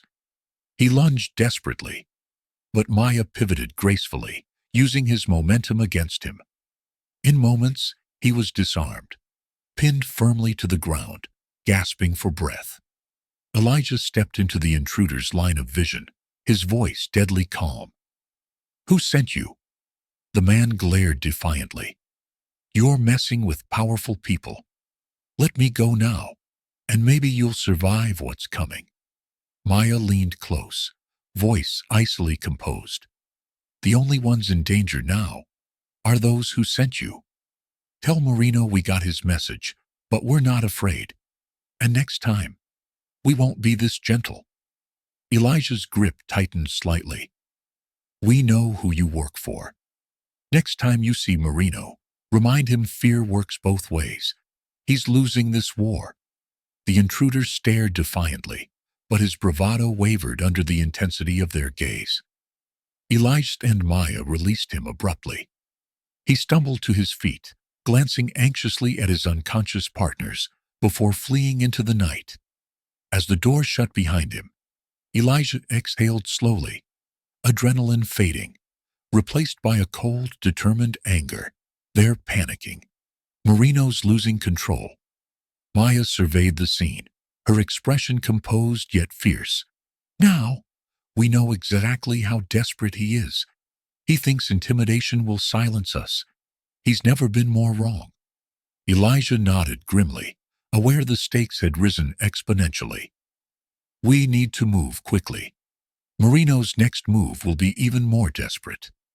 They spent the remainder of the night securing their home, reinforcing doors, setting subtle surveillance measures. Yet sleep eluded them both, minds whirring with possibilities and consequences. The line between justice and vengeance blurred momentarily. The intensity of their resolve sharpened by Marino's reckless aggression. The following morning, Elijah and Maya arrived at court, undaunted, radiating calm confidence. Media swarmed outside. News of the break-in already leaked. Microphones pressed toward them, eager for comments. Elijah faced them resolutely. Last night, Vincent Marino tried to frighten us into submission, but threats only prove how close we are to uncovering the truth. Marino and his corrupt allies are scared because they know their time is running out. Inside the courtroom, Marino sat tense, his arrogance slipping visibly. Judge Bennett, eyes bloodshot from anxiety and sleeplessness, glared hatefully at the Carters. Michael Graves appeared shaken, cornered by his unraveling case. Jessica Reed approached the bench assertively. Your Honor, before we proceed, the defense needs to address a grave matter. Last night, my client's home was invaded by professional operatives, clearly linked to those seeking their silence. Bennett's face reddened in fury. Baseless accusations. Unless you have evidence, Jessica interrupted smoothly, her voice sharp. Security footage has already been handed over to the FBI. These were not random criminals. This was a targeted attempt at witness intimidation, connected directly to Marino's influence. Gasps and murmurs surged throughout the courtroom. Marino shifted uncomfortably, his icy composure breaking. Bennett, losing patience, slammed his gavel. Ms. Reed, accusations without proof are unacceptable. Move forward. Jessica pressed on, undeterred. We request an immediate FBI investigation into this intimidation. If there's no connection to Mr. Marino or anyone else involved here, then surely an investigation would clear that up. Marino shot an angry glance at Bennett, who hesitated briefly before replying. Voice strained. Fine. But this trial will not be delayed. Proceed. Graves, desperate to shift attention, called another witness. But the damage had already been done. Jurors eyed Marino and Bennett suspiciously, doubt entrenched deeper than ever. Throughout the day, testimonies grew increasingly unreliable, their coherence crumbling under Jessica's relentless cross-examinations. Marino's witnesses contradicted themselves repeatedly, their stories crumbling under scrutiny, revealing a hastily constructed web of lies. When court adjourned, Elijah and Maya stepped outside, facing a crowd of supporters holding signs of encouragement. The narrative had shifted dramatically. No longer were they seen as criminals, but as courageous individuals standing against systemic corruption. Later, at their now fortified home, Elijah received a discreet, encrypted message from their trusted military mentor, General Samuel Grant. Hold strong. Reinforcements on standby. Your courage inspires many. They underestimate you at their peril. Maya looked over his shoulder, smiling faintly. Even from afar, we're not alone. Marino's game is unraveling. Elijah's eyes hardened with determination. Marino thinks fear will silence us. He has no idea he just galvanized our resolve. They've shown their weakness, Maya. Now, we push harder. Maya met his gaze steadily, her voice strong, resonant. Let them come. They've already lost. They just don't know it yet. Elijah squeezed her hand tightly, their unspoken bond deepened by the threat they'd faced. We're close to victory. Marino, Bennett. They're desperate, cornered. Next move is ours. Maya's voice was fierce, decisive. They started this war. We'll finish it. They stood silently, prepared for the final confrontation. Marino had underestimated them repeatedly, but now his mistake was clear. He had awakened a relentless force, driven by courage, honor, and an unyielding commitment to justice. The hunters had become the hunted, and Marino's empire of lies teetered on the brink of collapse. In the aftermath of the break-in, tension crackled through Atlanta's airwaves, making its way into every household and coffee shop conversation. Vincent Marino's mask of invincibility had cracked, and Judge Bennett's impartiality had shattered in full public view. Yet, amidst the chaos, Elijah and Maya Carter remained remarkably composed. For them, the time to strike back had finally arrived, swiftly, precisely, and unforgivingly. Early morning sunlight filtered through the blinds of their fortified home. The couple, awake long before dawn, stood silently in their small study, screens flickering with encrypted data, messages from allies flooding in from across the country. These were comrades from their covert past, many from special forces, others from intelligence circles. They stood ready, waiting only for a word to mobilize in support of the embattled couple. Elijah sat calmly at his computer, fingers dancing rapidly across the keyboard, sending out secure updates to their most trusted contact, General Samuel Grant, their former commanding officer and a decorated figure within the U.S. Army intelligence community. The general had become their guardian angel from afar, silently coordinating with federal authorities, ensuring the couple was never truly isolated. A new encrypted message flashed on Elijah's screen from General Grant. Marino's panicking. FBI surveillance confirmed active cover-ups. Bennett and Graves implicated. Stand by. Let them tighten the noose around their own necks. Elijah smiled grimly, a sense of grim satisfaction in his eyes. General says the FBI has eyes on Marino's entire operation, he told Maya quietly. They're letting them believe they're still in control. Maya nodded, her mind processing rapidly. They'll get careless. When they think they're winning, they'll make mistakes. Elijah turned, his expression resolute. It's time to bait the trap. Marino needs to think he has one last card to play. Maya's eyes glinted sharply. Agreed. Let's give him exactly what he wants, a false sense of security. Their plan was audacious. They would allow Marino, Graves, and Bennett to believe that their intimidation tactics were working, encouraging overconfidence, luring them into making damning errors publicly. A calculated risk, but one rooted in years of tactical experience. Later that morning, court resumed. The courtroom was thick with tension, journalists cramming into every available seat, cameras eagerly capturing the drama.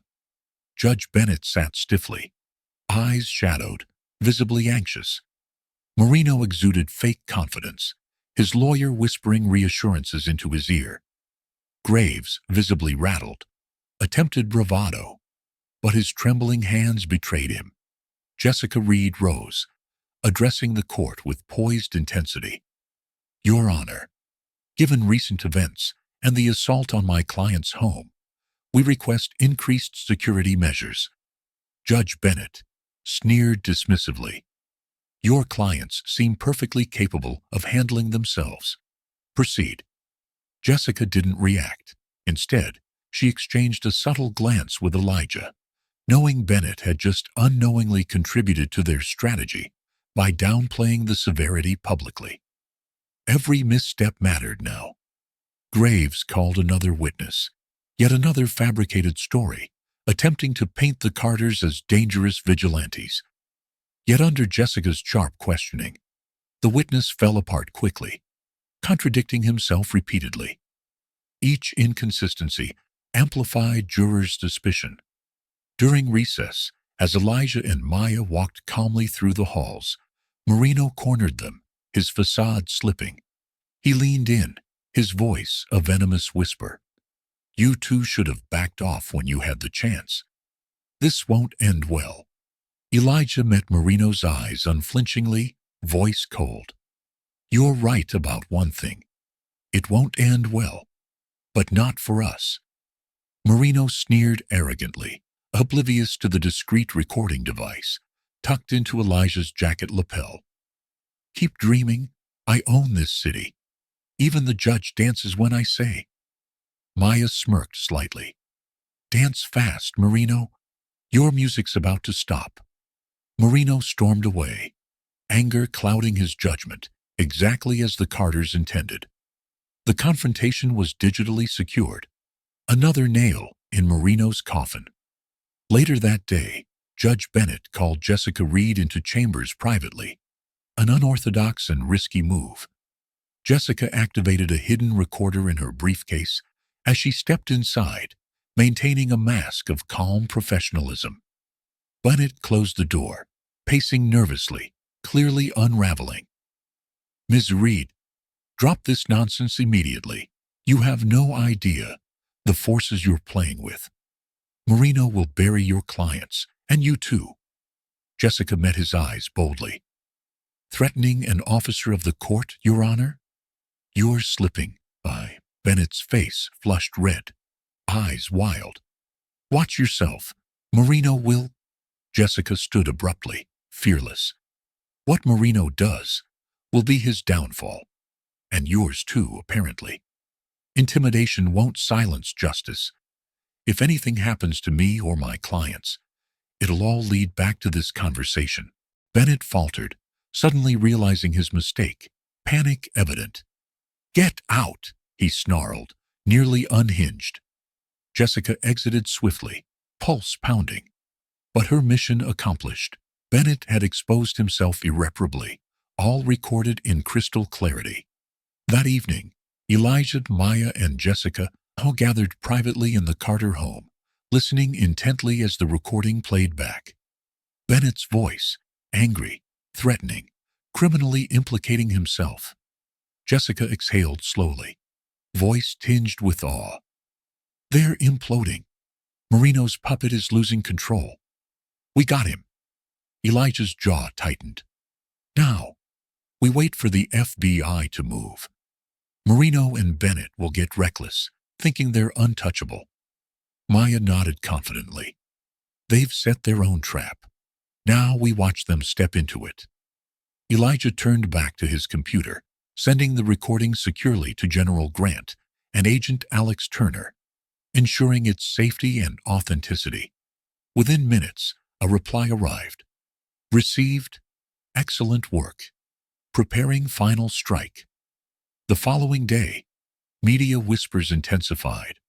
Sources leaked Bennett's outbursts, speculation rampant, eroding whatever remained of his credibility. Marino, desperate, increased intimidation tactics, threatening more witnesses, blindly unaware that each move solidified his guilt. As court reconvened, tensions peaked. Marino and Bennett sat stiffly, unaware of how swiftly their downfall was approaching.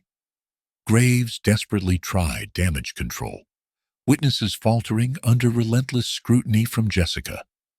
Finally, after hours of court drama, Jessica stood defiantly, addressing Bennett directly. "Your Honor, given your recent conduct and blatant intimidation of the defense, we motion for your recusal." Bennett's eyes flashed angrily. "On what grounds?" Jessica didn't flinch. "On grounds of bias, corruption, and threats against my life, recorded and submitted to federal authorities." A stunned silence filled the courtroom. Bennett paled visibly. "That's outrageous." But before he could react further, federal agents, led by Agent Alex Turner, entered swiftly, their presence commanding silence. Turner stepped forward confidently. "Judge Richard Bennett, you're under federal investigation for conspiracy, witness intimidation, and judicial corruption." Bennett leaped up, outraged. "You can't do this. I demand." Turner silenced him firmly. "This is a warrant, authorized at the highest levels. Remain seated." Marino jumped up furiously. "This is absurd. You have no right." "Vincent Marino," Turner cut him off coldly. "You're also under investigation for racketeering, witness intimidation, and numerous federal crimes. Remain silent." Gasps filled the courtroom. Graves slumped in defeat. Marino looked wild-eyed, panicked. The carefully constructed facade had shattered completely. Elijah and Maya exchanged knowing glances. This was the moment they had meticulously orchestrated. The predator had been baited perfectly, now caught irretrievably in its own snare. Outside, news spread rapidly. Headlines exploded across Atlanta. Judge Bennett arrested in courtroom. Corruption scandal rocks Atlanta. Crowds gathered outside, a chorus of outrage and relief. Justice was finally emerging from the darkness, illuminating truth and courage. As federal agents escorted Bennett and Marino from the courtroom in handcuffs, Elijah stood resolutely beside Maya, their presence a symbol of unyielding strength. Marino's gaze met theirs briefly, filled with bitter realization. He'd underestimated them gravely. The hunters had indeed become the hunted. Outside the courthouse, Agent Turner approached Elijah and Maya, offering a nod of profound respect. "Without you two, this wouldn't be possible. Your courage and skill unraveled their empire." Elijah nodded solemnly. "They underestimated us and justice." Turner smiled approvingly. "You served your country again, this time at home." Maya looked out over the cheering crowd, voices rising in gratitude and hope. "Justice always wins, Agent Turner. Sometimes it just needs a little help." Elijah took her hand tightly, feeling the first true relief in months. Marino's trap had failed spectacularly. Bennett's corruption lay exposed for the world to see. The battle wasn't over, but the tide had decisively turned. "They're finished," Maya whispered fiercely. Elijah's eyes glowed with pride. "And we're just getting started." Their eyes met, knowing the endgame was near. Their enemies had walked directly into the carefully laid trap. The reign of corruption was over, dismantled by courage, cunning, and an unyielding resolve for truth. The hunters had been outsmarted, and justice was finally within reach. The courtroom remained charged, even after the dramatic arrests of Judge Bennett and Vincent Marino. Journalists scrambled for angles, and the gallery buzzed with stunned reactions. The moment had arrived. Elijah and Maya Carter would finally lift the veil on their true identities, revealing the full extent of the deceit perpetrated against them and their unwavering courage in the face of corruption. Jessica Reed stood at the defense table, composing herself before addressing the court. With Bennett removed, a neutral judge, Judge Helen Foster, known for her unshakable integrity, had been swiftly appointed to preside. Judge Foster looked at Jessica, nodding respectfully, her presence signaling a shift toward justice. Jessica turned slowly, facing the jury and the packed courtroom. "Your Honor, ladies and gentlemen of the jury," she began, her voice clear and strong. "You've witnessed the unraveling of an unprecedented conspiracy involving powerful figures entrusted with upholding the law. Now, it's time you hear the full truth about my clients, Elijah and Maya Carter." She paused for dramatic effect, the room utterly silent, all eyes fixed on the Carters. Jessica continued solemnly, "Elijah and Maya Carter have been presented as dangerous criminals, vigilantes. Nothing could be further from reality." Jessica gestured toward Elijah, who rose from his seat. He was tall, commanding respect, without speaking a word. When he finally addressed the court, his voice carried an authority that made every person in the room sit straighter. "My name is Elijah Carter. Before this trial, you may have seen me and my wife portrayed as criminals, accused of crimes we never committed. But what you've witnessed here today goes deeper than mere false accusations." Elijah turned slowly, making eye contact with each juror. "Maya and I are not criminals. We're veterans of the United States Army, specifically trained in psychological operations and counterterrorism. For years, we dedicated our lives to dismantling threats abroad, only to find one at home, an enemy cloaked in robes and power." Gasps murmured through the courtroom, eyes widening in shock, mouths agape. Elijah continued, unwavering. The accusations against us were manufactured. Vincent Marino, aided by corrupted officials, framed us because we stumbled upon his illegal activities, arms trafficking that threatened national security. Maya stood alongside Elijah, her presence steady, composed. We never intended to become heroes. Our goal was justice. We believed in the principles we defended overseas. But when those principles were threatened at home, we couldn't remain silent. Jessica played the courtroom's audio system, releasing Marino's recorded confession, his own voice damning him. I own this city. Even the judge dances when I say. Silence returned like a wave, deep and profound. The evidence was overwhelming, irrefutable. Elijah then unveiled surveillance footage, secretly gathered by him and Maya. Their military expertise is evident in the precision and clarity of the recordings. Marino's secret dealings, corrupt meetings with D.A. Graves, Judge Bennett's incriminating threats, all exposed to the jury. Elijah resumed, passion infusing his voice. We risked everything, not for revenge, but because our training taught us that true service doesn't end when you leave the battlefield. We swore an oath to protect this nation against all enemies, foreign and domestic.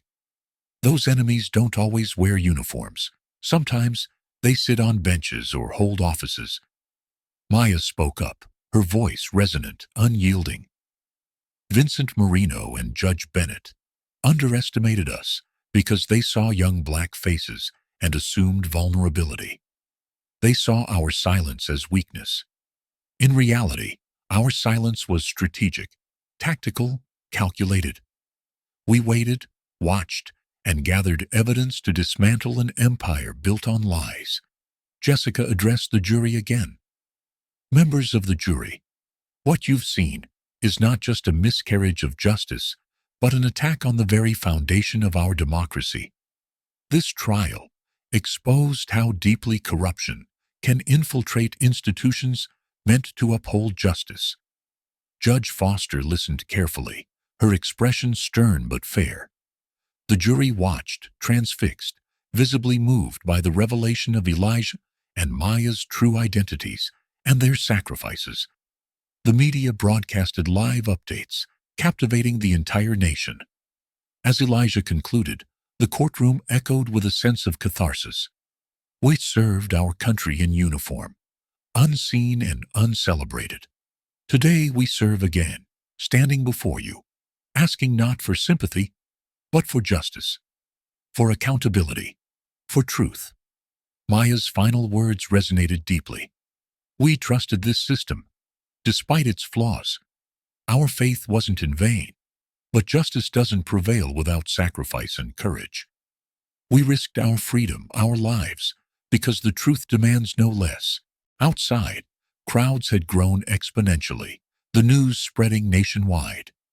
Social media exploded with hashtags praising the Carters' courage.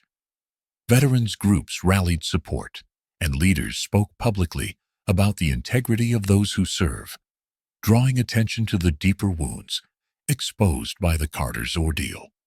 Judge Foster adjourned the court temporarily, allowing the jury to process the explosive revelations. The media swarmed Jessica, demanding comments, interviews, reactions. Calm yet determined, Jessica spoke briefly to the press. Elijah and Maya Carter are true patriots.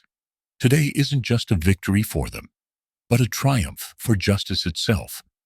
We owe them more than gratitude. We owe them our awareness. Back at their home, Elijah and Maya sat quietly, taking in the day's impact. Jessica joined them shortly afterward, visibly relieved, proud, yet emotionally drained. Did you see their faces? Jessica asked, eyes shining. You changed everything. They see you now, not as criminals, but as heroes. Elijah shook his head humbly. We're just soldiers. We did our duty. Maya squeezed his hand gently. But today, that duty mattered more than ever. Their phones buzzed continuously, messages flooding in from comrades, supporters, even strangers expressing thanks, solidarity, and awe. General Samuel Grant called personally, voice thick with pride. "You made us proud, soldiers. This isn't just your victory. It's America's." Evening approached quietly, and the Carters, together with Jessica, stood by the window, overlooking the city skyline, now symbolic of their fight for justice. The day's tension lifted slowly, replaced by profound relief, pride, and a dawning realization that their courage had sparked a larger movement. "They underestimated you," Jessica whispered. "And look what you've done." Elijah met her eyes firmly. "This is just the beginning. Now people know what's possible." Maya nodded resolutely. "They know the truth has power, and courage is contagious." Later that night, in the calm of their living room, news reports continued. Headlines flashed dramatically. "Veteran couple exposes corruption. From accused to heroes." "The Carters, patriots unveiled." The nation watched, transfixed, as their story ignited nationwide conversations about corruption, systemic bias, and the sacrifice required to uphold democracy. As the moon rose, Elijah reflected quietly. "They tried to break us, Maya, but they only made us stronger." Maya leaned against him gently, voice soft but strong. "And they showed us our fight isn't over. It's bigger than we ever imagined." Elijah's eyes gleamed with conviction. "And now, the world is watching." In the quiet strength between them lay the certainty that their battle against corruption had only just begun. But tonight, they had won more than a trial. They had rekindled hope, ignited courage, and reminded an entire nation of the power of truth and integrity.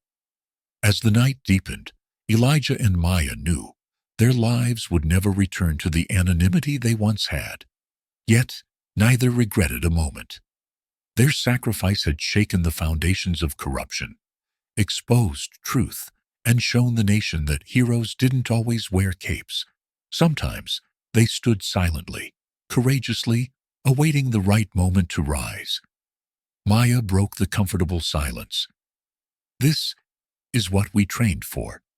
Not just fighting wars abroad, but defending justice at home." Elijah pulled her closer, a sense of pride overwhelming him. "And we'll keep fighting, as long as it takes." Maya smiled softly. "Always." They knew their story was far from over. But tonight, they had shown the world what courage could achieve. Tomorrow would bring new battles, new challenges, but also new allies, drawn from every corner of the nation. In their quiet home, the Carters sat together, resolute. They had revealed the truth, and in doing so, had sparked a movement that would echo far beyond the courtroom walls, resonating across generations, inspiring countless others to stand against injustice, no matter the cost. The air in the courtroom was electric, crackling with anticipation. The explosive revelations made by Elijah and Maya Carter echoed far beyond the walls, resonating through every media outlet and household across America. Yet, despite the seismic impact of their testimony, the most defining moment was still unfolding. The fall of Vincent Marino's empire and the spectacular collapse of those who had sought to destroy the Carters. FBI agent Alex Turner stepped forward, taking center stage in a courtroom now transformed into a national spectacle. His voice, firm and authoritative, silenced all murmurs as he addressed Judge Helen Foster directly. "Your Honor," Turner began, presenting a thick file with unwavering confidence, "what we have here is undeniable proof of a widespread criminal conspiracy involving Vincent Marino, District Attorney Michael Graves, Sheriff Tom Bennett, and the now disgraced Judge Richard Bennett." Turner's words caused ripples of shock to spread through the gallery. Cameras flashed relentlessly as reporters scrambled to capture every word. The agent laid out photographs, audio recordings, and documents meticulously across the evidence table. Vincent Marino orchestrated a multi-million-dollar arms trafficking network, extending deep into various levels of government and law enforcement. D.A. Graves and Sheriff Bennett were his key enforcers, manipulating justice to silence opposition and protect Marino's interests. Agent Turner played another damning audio clip, this one chillingly clear. Marino's voice snarled threats, discussing bribes, framing innocent individuals, and boasting about corrupt officials under his control. Turner continued, his voice steady. "We've been tracking Marino and his associates for years. However, it was the bravery and intelligence-gathering skills of Elijah and Maya Carter that gave us the final breakthrough. Without their courage, this empire of corruption might never have been exposed." The room erupted in murmurs of astonishment and respect. Jurors watched wide-eyed, finally grasping the magnitude of the Carters' sacrifice. Media representatives feverishly typed updates, broadcasting the breaking revelations in real time. Suddenly, the courtroom doors swung open forcefully. A team of FBI agents entering swiftly, moving directly toward Marino, Graves, and Sheriff Bennett, who had been arrogantly seated in the gallery, believing they were untouchable. The agents surrounded Marino first, the ruthless businessman's arrogance melting into visible panic. "Vincent Marino," Turner announced loudly, "you're under arrest for arms trafficking, bribery, obstruction of justice, and conspiracy to commit murder." Marino protested weakly, attempting defiance. "This is outrageous. I'll have your badge." Agent Turner remained unfazed, cuffing Marino firmly, his voice calm yet cold. "Your threats no longer hold power here. Justice has finally caught up to you." Marino looked around desperately, seeking support. Yet one by one, his former allies distanced themselves, avoiding eye contact, knowing their fate was sealed. The scene repeated with Sheriff Bennett, whose bravado quickly crumbled under the weight of reality. Turner announced charges: bribery, abuse of power, conspiracy, and with each accusation, the former sheriff seemed to shrink, the swagger gone, replaced by fear. Then came D.A. Graves, who, seeing Marino and Bennett's swift downfall, tried negotiating frantically, his pleas growing increasingly desperate. Turner cut him off firmly, placing handcuffs on Graves as well. "Justice isn't negotiable," though, Turner stated coldly, his words echoing profoundly in the silent courtroom. But the most anticipated moment was yet to come. Cameras turned expectantly as Judge Richard Bennett, already in custody, was brought back into the courtroom, this time in handcuffs, stripped of his robe. Now just another criminal facing his reckoning. Agent Turner announced, "Richard Bennett, former judge, you're charged with conspiracy, corruption, obstruction of justice, and violation of your oath. Your reign of judicial tyranny ends today." Bennett's humiliation was complete, his face pale, eyes downcast, stripped of the arrogance that once defined him. In that moment, the courtroom saw not a powerful judge, but a man broken by his own greed and corruption. Judge Helen Foster watched solemnly, addressing the stunned courtroom. "Let today serve as a stark reminder that no one is above the law, not judges, not sheriffs, not district attorneys, nor wealthy businessmen. Justice, though delayed, will always prevail." Applause erupted spontaneously, echoing through the courtroom, growing louder as more citizens gathered outside, chanting support for the Carters, praising the FBI, and demanding accountability for all corrupt officials.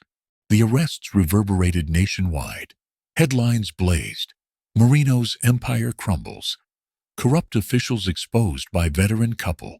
A triumph for justice. The entire country watched transfixed. inspired by Elijah and Maya's courage and sacrifice. Back in court, the jury unanimously declared Elijah and Maya Carter not guilty on all charges, an announcement met with thunderous cheers and relief.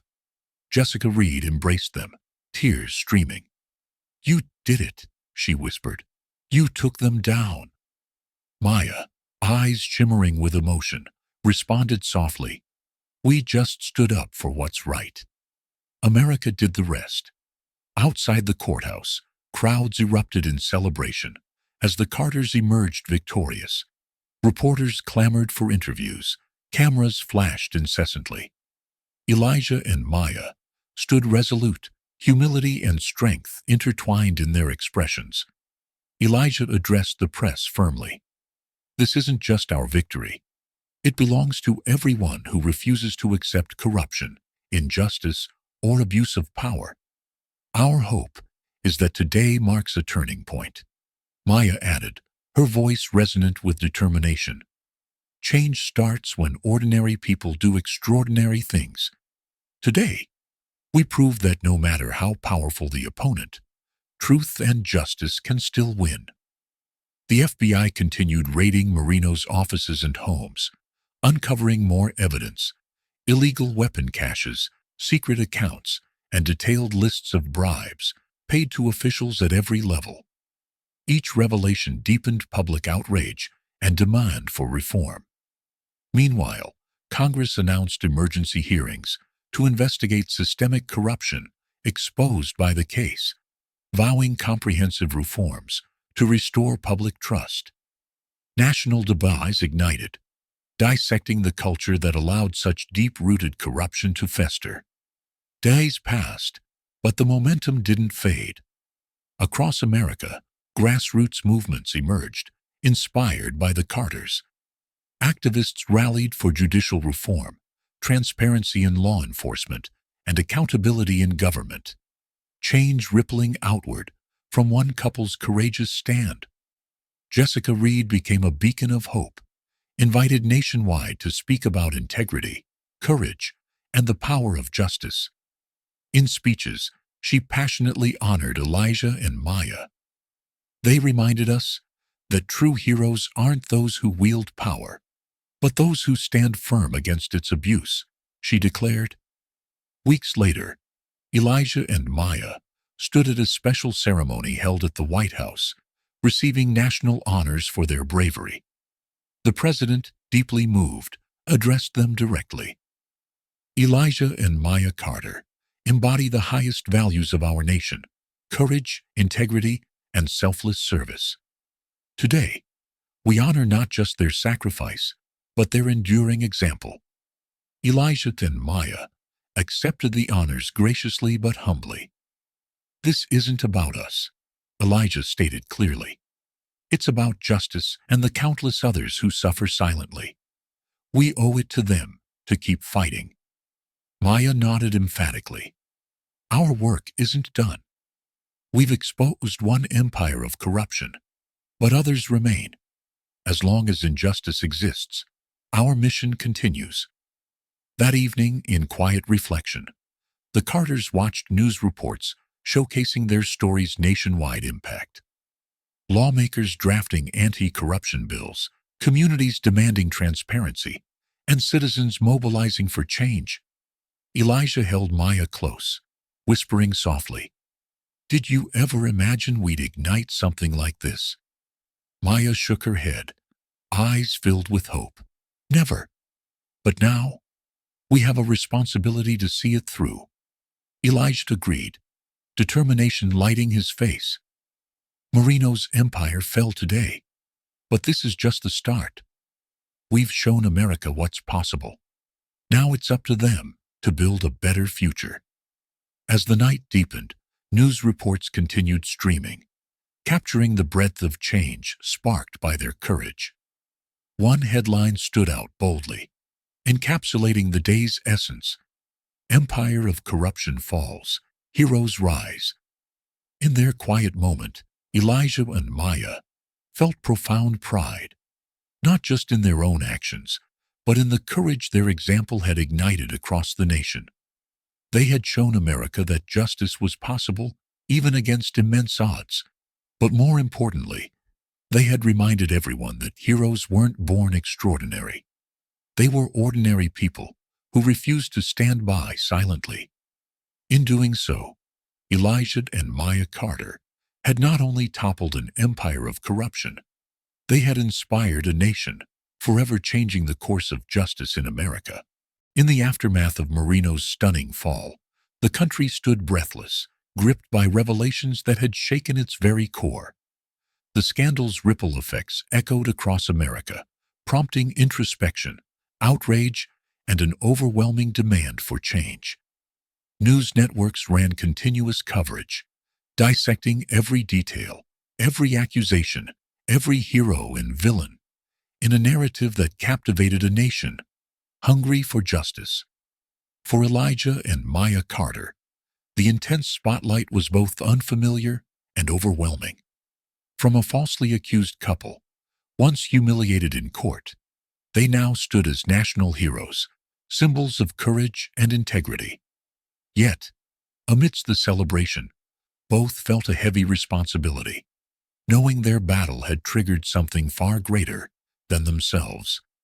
In the days following Marino's arrest, the media's attention shifted toward the widespread corruption exposed within the judicial system. Investigative journalists worked tirelessly, uncovering similar abuses of power across the country, highlighting the systemic issues that had allowed Judge Richard Bennett and others to thrive unchecked. Jessica Reed, their dedicated defense attorney, had become an overnight sensation. Her relentless pursuit of justice and unwavering support for the Carters inspired millions. National TV stations competed for her appearances, eager to hear the voice that had stood steadfast against an entire corrupt establishment. In one highly anticipated televised interview, Jessica spoke passionately, reflecting on the case's impact. What we've witnessed isn't just a story of good versus evil. It's about the very soul of our democracy. Elijah and Maya Carter stood against overwhelming odds, exposing a corruption that runs deeper than we ever imagined. Their courage has reminded us all that true strength isn't about power. It's about integrity. Jessica's words resonated nationwide, sparking debates, inspiring activists, and motivating ordinary citizens to question authority. Universities invited her to speak, honoring her as a champion for justice. Yet, she consistently redirected praise to the Carters. They risked everything, not for personal gain, but because it was the right thing to do. That's true heroism, she repeatedly emphasized. Meanwhile, Marino, Graves, Sheriff Bennett, and Judge Bennett faced swift and public reckoning. Federal prosecutors announced expansive indictments, detailing charges that read like a litany of corruption, bribery, conspiracy, abuse of power, and obstruction of justice. Each revelation deepened public fury, prompting spontaneous protests, demanding immediate reform. The scandal rocked Atlanta's judicial community to its foundations. Local citizens, outraged by revelations of systemic corruption, gathered daily outside courthouses, carrying signs that read, "Justice, not just us," and "End judicial tyranny." Their chants grew louder, demanding resignations and sweeping reforms. In Washington, D.C., congressional leaders convened emergency hearings, recognizing the scandal's magnitude and its implications for national security. Elijah and Maya were invited to testify, sharing their harrowing experiences and urging systemic changes to prevent similar abuses.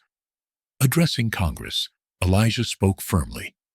"We fought for this country abroad, believing we were protecting democracy and justice. But returning home, we found enemies within, enemies in positions of power, who betrayed every ideal we risked our lives for. This isn't just a local issue. It's a national crisis," Maya added, her voice resolute. "Our case should terrify every American, because it shows how easily justice can be twisted by corruption. If this can happen to veterans who served honorably, it can happen to anyone. We must demand accountability, transparency, and reform. Now. Their testimony received standing ovations, resonating deeply with lawmakers across party lines. Representatives vowed immediate action, pledging comprehensive reforms aimed at judicial accountability, stricter oversight, and transparency in prosecutorial conduct.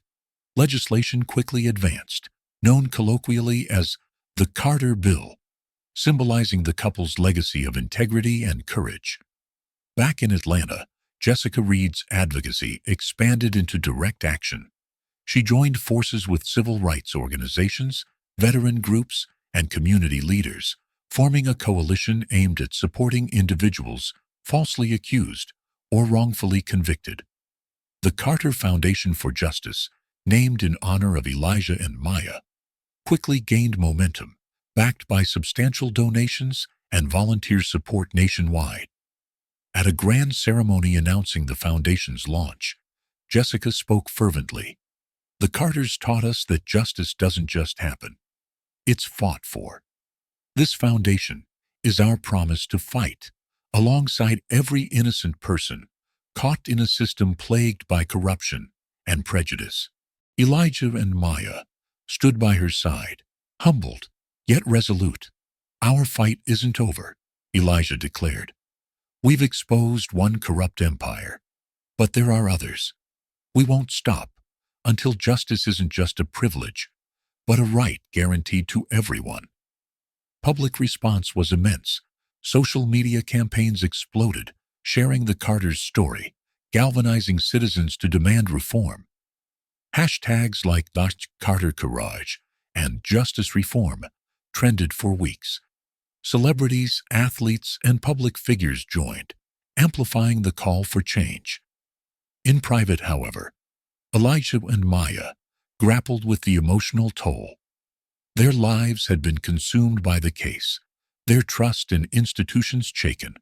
Yet, they found strength in each other, recognizing their shared mission was larger than any individual pain. One quiet evening, overlooking Atlanta's skyline from their modest apartment, Maya turned to Elijah, a mixture of pride and sadness in her eyes. We never asked for this fight, Elijah. But now that we're here, I know it's where we belong. Elijah nodded slowly, squeezing her hand reassuringly. This battle chose us. We may have started as victims, but we're finishing as warriors, not for ourselves, but for everyone silenced by corruption and injustice. They knew their journey was just beginning. That lasting change required perseverance beyond headlines or awards. Yet, hope burned fiercely within them, fueled by the countless stories pouring in. People inspired to speak out, lawyers now challenging corruption. Meanwhile, Vincent Marino and his cohorts faced rapid convictions, sentenced to decades in federal prison. Judge Bennett's downfall was particularly swift, symbolizing a warning to corrupt judges nationwide. Yet their convictions were just symbolic. The true victory was in the wave of reforms and activism their downfall had ignited.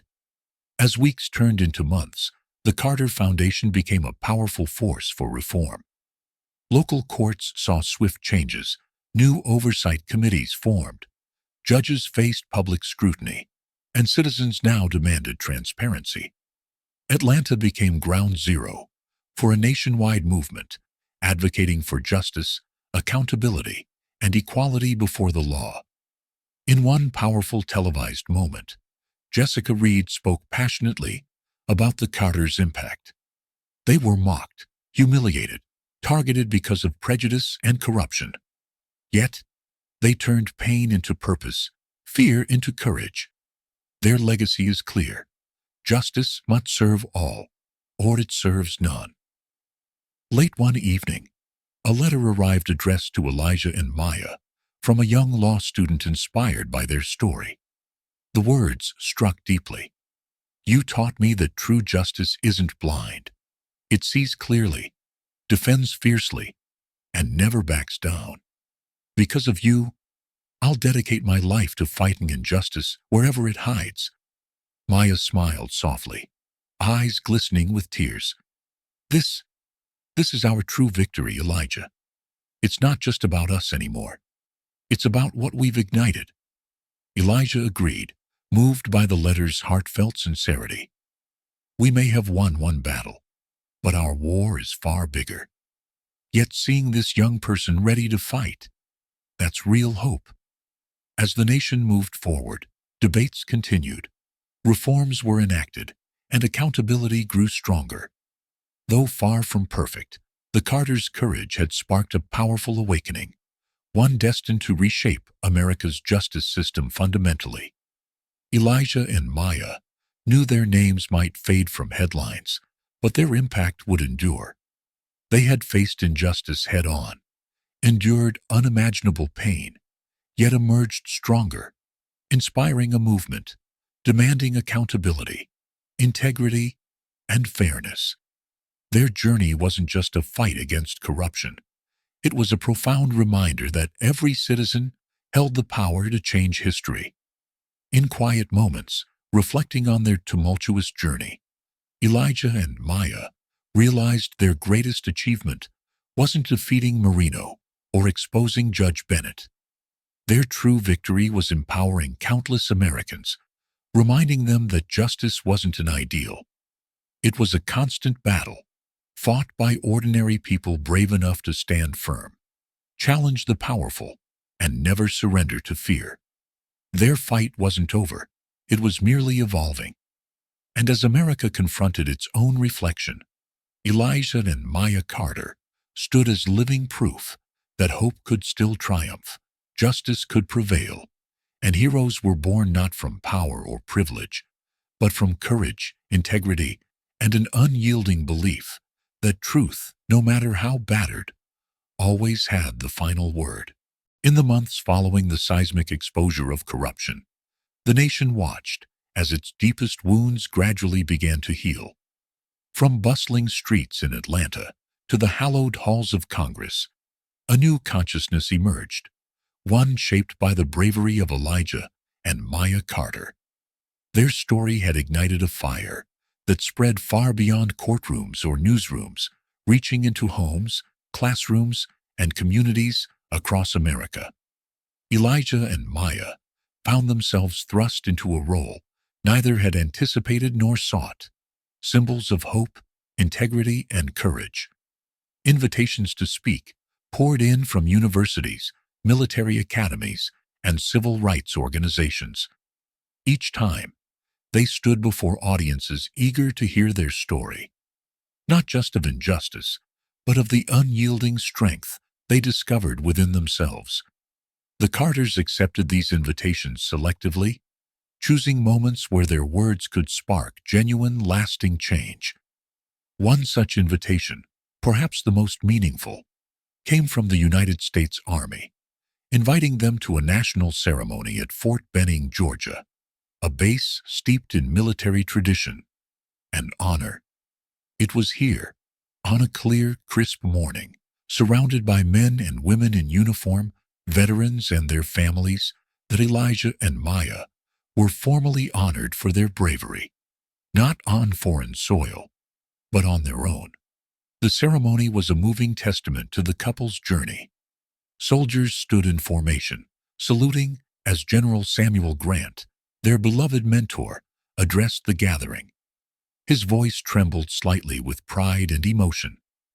Today we honor two soldiers whose service transcended battlefields abroad. Elijah and Maya Carter showed America that sometimes the most dangerous enemies are found not in distant lands, but right here at home, in positions of power, wielding injustice. They fought, they suffered, but they never surrendered. The audience erupted in thunderous applause, an outpouring of gratitude and respect. Yet, Elijah and Maya remained humble, standing hand in hand, silently absorbing the gravity of the moment. For them, this recognition was more than medals or applause. It was validation that their painful journey had purpose, that their fight had mattered. General Grant then called the Carters forward, presenting each with the Distinguished Service Medal, one of the highest military honors, for their exceptional courage and selfless service. Your bravery reminds us all that a soldier's duty to protect freedom never ends, he concluded solemnly. Taking the stage, Elijah faced the audience, feeling the weight of every gaze upon him. His voice, steady and deep, resonated across the field. When Maya and I joined the Army, we swore an oath to defend our country against all enemies, foreign and domestic. Little did we know our greatest battle would come at home, fighting the very corruption that threatens our democracy. He paused, allowing his words to settle, then continued passionately. We didn't seek this battle, it chose us. But it taught us that courage isn't the absence of fear. It's doing what's right despite the fear. We stand here today because we believe justice mattered more than comfort, truth more than safety. Maya stepped forward, her voice equally powerful. Our journey revealed a truth America often ignores, that injustice can only survive when good people remain silent. Today, we urge everyone, don't wait for others to act. The fight for justice isn't someone else's responsibility. It belongs to all of us. Their words struck deeply, echoing the sentiments of a nation awakening to its moral duty. Veterans approached afterward, sharing tearful stories of their own battles with systemic injustices. Young soldiers inspired by the Carters vowed to carry their legacy forward, pledging to stand firm against any corruption they encountered.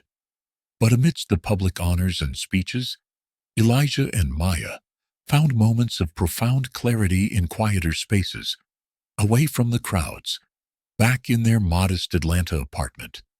There, surrounded by photographs, memories, and messages of gratitude from across the nation, they reflected on their journey's deeper meaning. One evening, sitting together on their balcony, overlooking the twinkling city lights, Elijah voiced what had been weighing heavily on both their minds. Our story doesn't end here, Maya. The medals, the applause, those things fade. But this battle we started, it's still ongoing. We can't just walk away. Maya nodded, her eyes filled with determination. I know. Our victory isn't complete until justice isn't just an ideal. It's a reality for everyone. If we've learned anything, it's that corruption hides in the shadows, feeding on silence and fear. As long as we're alive, we can't allow it to grow again. Their conviction was firm, rooted not in revenge, but in an unwavering belief that the sacrifices they endured held a deeper purpose. The Carters decided then that their true calling wasn't over. It had merely evolved into a lifelong mission. Inspired by this realization, they poured energy into expanding the Carter Foundation for Justice. With Jessica Reed's unwavering support, the foundation grew into a formidable force, tackling judicial corruption, supporting wrongfully accused individuals, and advocating for systemic reforms nationwide. Their foundation's work began producing tangible results. The reforms Elijah and Maya had championed started reshaping local and state laws, establishing new protocols for judicial oversight and prosecutorial accountability. Schools across Georgia introduced educational programs highlighting the Carters' story, emphasizing civic responsibility, integrity, and the importance of speaking out against injustice. Jessica Reed continued her tireless advocacy, collaborating with Elijah and Maya on landmark cases, challenging entrenched injustices within the legal system. She became a symbol of hope for many, a lawyer who dared confront the powerful, unafraid of the backlash. Meanwhile, the nation watched in awe as the couple once mocked in court emerged as relentless champions for justice. Their faces appeared on magazine covers, Documentaries detailed their harrowing ordeal, and Hollywood producers approached them, eager to adapt their story into films. Yet, amidst the attention, Elijah and Maya remained focused, always redirecting praise to their cause rather than themselves. In recognition of their work, universities across the nation honored them with honorary degrees, and civil rights organizations awarded them with prestigious accolades. But the Carters found greater fulfillment in small, quiet moments. Letters from families, thanking them for restoring their faith in justice, from young activists inspired to challenge corruption, from veterans proud to call them comrades. Their influence extended far beyond courtrooms and politics, reaching into hearts and minds. Social media campaigns celebrated them as modern-day heroes, spreading their message of hope and resilience. They became mentors to aspiring activists, teaching them strategies to challenge power structures effectively. Despite the monumental impact, both remained deeply humble. During one intimate interview, a journalist asked Maya, "How does it feel knowing you've changed a nation?" Maya's response was profound. "We didn't change America. We reminded it of what it could be. A nation where justice isn't bought or manipulated, but something every citizen can believe in. Our fight isn't unique. It's a fight everyone must embrace every single day." Their journey had come full circle, from victims mocked and humiliated to warriors revered and respected. Yet, they recognized their work was never truly finished. Injustice would always lurk, threatening the vulnerable, waiting for complacency. One quiet afternoon, Elijah and Maya visited their old courtroom, now symbolic of their painful past. Standing there, memories flooded back. The judge's arrogance, Marino's smugness, their own vulnerability. But this time they felt no anger, only resolve. Maya broke the silence softly. This room once represented everything wrong with justice. But now, it's a reminder of our strength, our resilience. Every person who stands here accused unfairly will remember. They are not alone. Elijah nodded, gripping her hand tightly. "And we'll be here, ready to fight with them, no matter how long it takes." That promise, whispered softly in an empty courtroom, embodied their enduring legacy. Elijah and Maya Carter had taught a nation that true heroes aren't defined by medals or titles. They're ordinary people who rise in extraordinary moments, who face darkness and refuse to be broken. Their journey had begun in humiliation, but it ended in honor. They emerged not merely as warriors, but as living proof of America's most cherished ideals: courage, integrity, and justice. Yet their story remained unfinished, their fight forever ongoing. And as long as corruption, prejudice, and injustice persisted, Elijah and Maya would stand firm. Warriors of justice, defenders of truth, guardians of hope. Their battle was not over. In fact, it had only just begun. But they knew one thing with absolute certainty: they were ready. And that concludes today's powerful story. A story of courage, resilience, and unwavering determination. Elijah and Maya's journey is a vivid reminder that justice can triumph, even in the face of overwhelming odds. But now, I'd love to hear from you. What would you have done if you were in Elijah and Maya's shoes? Have you ever faced a moment where speaking the truth required extraordinary bravery? Share your thoughts and experiences in the comments below.